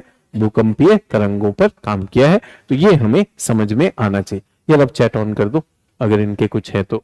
भूकंपीय तरंगों को पढ़ ले। अब भूकंपीय तरंग क्या होती है इसे देख रहे हैं, ठीक है। भूकंपीय तरंग कौन सी है? न्यूज़पेपर में क्या पढ़े, एनसीईआरटी कौन सी लें? ये वाला जो चलता है रेलवे स्टेशन पे, चाय चाय चाय गरम चाय, एनसीईआरटी गरम कौन सी पढ़े, अखबार कौन सा पढ़े। बंद करो, काम की बातें करो और पिछली क्लासेस देख लो। जिन लोगों को ये वाले चैट में मजा आता है पिछली क्लासेस देखिए। ये पृथ्वी की सतह है, ये पृथ्वी की सतह है। पृथ्वी की सतह वैसे तो स्थिर होनी चाहिए, ये ठोस है और क्या है? स्थिर है। लेकिन इस पे कभी कभी कंपन आता है। क्या आता है? ये कांपने लगती है, ऐसी कांपने लगे। क्योंकि पृथ्वी की सतह है इसलिए इसका नाम क्या किया? भू का कंपन क्या कहलाता है? भूकंप। भूकंप। ऐसे ही अगर मंगल पे आया तो उसको क्या कहलाएंगे? मंगल कंप। उसे मार्स क्वेक कहते हैं। अर्थ वाले को क्या कहते हैं? अर्थक्वेक कहते हैं। तो अब इस पे शोध करना शुरू किया कि भाई ये कंपन होता क्यों है, कंपन होता क्यों है। तो हमारे वैज्ञानिकों ने पता लगाया कि कंपन एक तरह के पृथ्वी के अंदर से कुछ तरंगे आ रही हैं। ठीक है, क्या आ रही हैं? कुछ तरंगे आ रही हैं। वो तरंगे जो है सतह पर जब आकर टकराती हैं, मान लीजिए सतह है, ये यूं टकराएगी तो ये सतह को हिला देता है। तो ये तरंग मैंने कभी देखी नहीं। तो आपने अगर कभी बड़े वाले लाउड स्पीकर देखे हो और उनका जो पर्दा होता है वो ऐसे हिलता हुआ दिखाई देता है कि नहीं दिखाई देता? ये ध्वनि की तरंग है जो उसको हिला रही होती है। तो तरंगे वैसे तो अदृश्य होती हैं, लेकिन उनका प्रभाव जो है कुछ चीजों को, स्थूल चीजों को, पिंडों को हिला सकता है। तो पृथ्वी की सतह है, नीचे से एक तरंग आती है जो पृथ्वी की सतह को ऊपर नीचे कर देती। अब हमें क्या समझना है कि भाई ये कहां से आई और कैसे आई। इसके लिए हमने एक यंत्र बनाया जिसको कहते हैं भूकंप मापी यंत्र, सीज़्मोमीटर। क्या कहते हैं? सीज़्मोमीटर। सीज़्मो शब्द जो है भूकंप के लिए यूज होता है, सीज़्मिक। तो जब भी सीज्म शब्द है वो किसके लिए यूज होता है? भूकंप के लिए यूज होता है। तो भूकंप से आने वाली तरंगों का मापन कौन करता है? सीज़्मोमीटर। ठीक है, सीज़्मोमीटर क्या है? एक बड़ा ही संवेदनशील सुई है। संवेदनशील सुई है, वो जरा सा भी कुछ भी होगा तो वो हिल जाएगी। उस हिलन को हम कहेंगे भूकंप। अब उस पे हमने क्या किया? एक कागज भी लगा दिया। तो वो कागज पे उसकी लाइन आ जाती है ऐसे। ये अगर सुई नहीं हिलेगी, वो कागज चल रहा है तो सीधी लाइन रहती है, बट अगर सुई हिलेगी तो हल्का सा वो हो जाए। तो जो कागज पे जो उसका निशान रहता है उसको कहते हैं सीज़्मोग्राफ। ठीक है, जो कागज पे जो लिखाई आ गई, जो आकृति आ गई, वो क्या कहलाएगी? सीज़्मोग्राफ। तो सीज़्मोग्राफ ऐसा दिखाई देता है। सीज़्मोग्राफ ऐसा दिखाई देता है। सीज़्मोग्राफ ऐसा दिखाई देता है। सामान्य हल्का सा कंपन चल रहा और फिर तेज कंपन हुआ, इसको हमने सीज़्मोग्राफ से देखा। और इसका कारण क्या है? इसका कारण क्या है? एक ही कारण है, आंतर्जात बल। कुछ प्रक्रियाएं हैं पृथ्वी के गर्भ में जो हो रही हैं। क्यों हो रही हैं? पृथ्वी में चट्टानें हैं, चट्टानें टूट सकती हैं, चट्टानें टूट सकती हैं। आप जिस बेंच पे बैठे हो, बेंच पे ज्यादा वजन हो गया, वो बेंच अचानक चटक सकती कि नहीं चटक सकती? चटकी तो आप तो समझ जाओगे, लेकिन एक चींटी जो होगी, चींटी तो उछल जाएगी कि नहीं उसमें। तो पृथ्वी के लिए हम तो कुछ भी नहीं है, तो हमारे लिए एक बड़ा वो होता है। तो वैज्ञानिकों ने पाया कि मान लीजिए एक चट्टान चटकती है, मान लीजिए एक चट्टान चटकती है, तो यहां से तरंगे सारी दिशाओं में जाना शुरू करेंगे। जिस बिंदु पर ये चटकने से ऊर्जा सृजित हुई, इसको क्या कहते हैं? फोकस, उद्गम क्षेत्र। तो एक कंपन कहां शुरू हुआ? पृथ्वी की चट्टानों में शुरू हुआ। ठीक है, अभी हम आंतरिक संरचना पे नहीं जा रहे, पहले कंपन को समझ रहे हैं कि भूकंप होता क्या है। पृथ्वी में आंतरिक प्रक्रियाओं के कारण, किसी आंतरिक प्रक्रियाओं के कारण वहां पर चट्टान में अचानक ऊर्जा सृजित होती है, ऊर्जा की वजह से ये आ जाता है। ठीक है, तो कोई तभी से लगा हुआ है सर प्लेटों के कारण होता है, ये कारण होता है, वो कारण होता है, मूर्खता करनी बंद करो। बहुत से कारणों से हो सकता है, हम तो कह रहे हैं अगर न्यूक्लियर बम भी फटा उससे भी हो जाता है, बहुत सारी चीजें। अभी प्लेट विवर्तनिकी का ज्ञान ना दो, अभी जो सिंपल बात कर रहे हैं वो कर रहे हैं। वहां पर कुछ आंतर्जात बल हुआ, आंतर्जात बल की वजह से वहां पे कंपन पैदा हुआ, सारी दिशाओं में जाएगा। तो पृथ्वी की सतह पे कहां कहां पहुंच सकता है? इधर पहुंचा, इधर पहुंचा, इधर पहुंचा, इधर पहुंचा, तो और इधर पहुंचा। ए बी सी डी ई, सब जगह कंपन पहुंचेगा कि नहीं पहुंचेगा? बट इसमें अंतर क्या होगा? सबसे पहले कहां पहुंचेगा? जो सबसे पास होगा। तो जो आपके उद्गम क्षेत्र के सबसे पास का पृथ्वी की सतह का बिंदु है, जहां तरंगे सबसे पहले पहुंचती हैं, वो अक्सर क्या होता है? उसके ठीक लंबवत 90 डिग्री ऊपर होता है। इसको क्या कहते हैं? अभिकेंद्र या एपी सेंटर। अभिकेंद्र,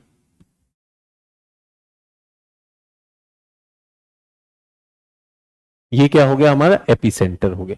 क्या यहां पर भी तरंग आएगी? आएगी, आएगी, सब जगह तरंग पहुंचेगी। तरंग सब जगह पहुंचेगी, और तरंग जब पहुंचेगी तो वहां का सीज्मोग्राफ क्या हो जाएगा? हिल जाएगा। सीज्मोग्राफ क्या हो जाएगा? वहां पर हिल जाएगा। एपी सेंटर पे सबसे पहले क्यों पहुंच रही है? अधिकेंद्र पे सबसे पहले क्यों पहुंच रही है? जल्दी बताओ। वो सबसे पास, वो सबसे पास। ठीक है, सबसे पास होने की वजह से पहुंचेगा, बाकी सब जगह पहुंच। ठीक है, अब हमने कहा चलो अच्छी बात है, ये तो वैज्ञानिकों ने बता दिया। अब एक जगह भूकंप आया है, अब एक जगह भूकंप आया, और वैसे सामान्यतः सुई क्या दिखानी चाहिए? सीधी रेखा। अचानक इसमें क्या दिखाई दिया? हिलन आ गया। T1, T1 मतलब टाइम 1 पे अचानक ये हो गया। तो सबने क्या नोट कर लिया कि भाई यहां पर क्या है? यहां पर भूकंप आया।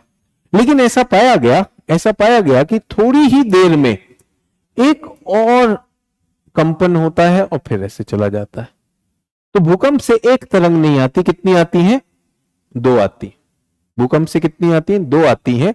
इसको हम कहते हैं प्राथमिक तरंग, और इसको हम क्या कहते हैं? द्वितीयक तरंग। सो भूकंप से जो सतह पर आएगा, ये सतह है, एक मारा एपिसेंटर को, एक और मारा, 2 तरंग आती है। ठीक है, और क्योंकि ये तरंग पृथ्वी के अंदर से आ रही है, तो पहली तरंग जो मारेगी उसको कहते हैं पी तरंग। कौन सी तरंग? और जो उसके पीछे आ रही है एस तरंग। और क्योंकि ये दोनों की दोनों पृथ्वी के अंदर से आ रही है, इनको कहते हैं बॉडी वेव्स।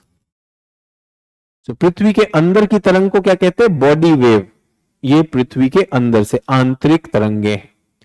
लेकिन हमें ये परेशान नहीं करेंगी। हमें मारेगा कौन?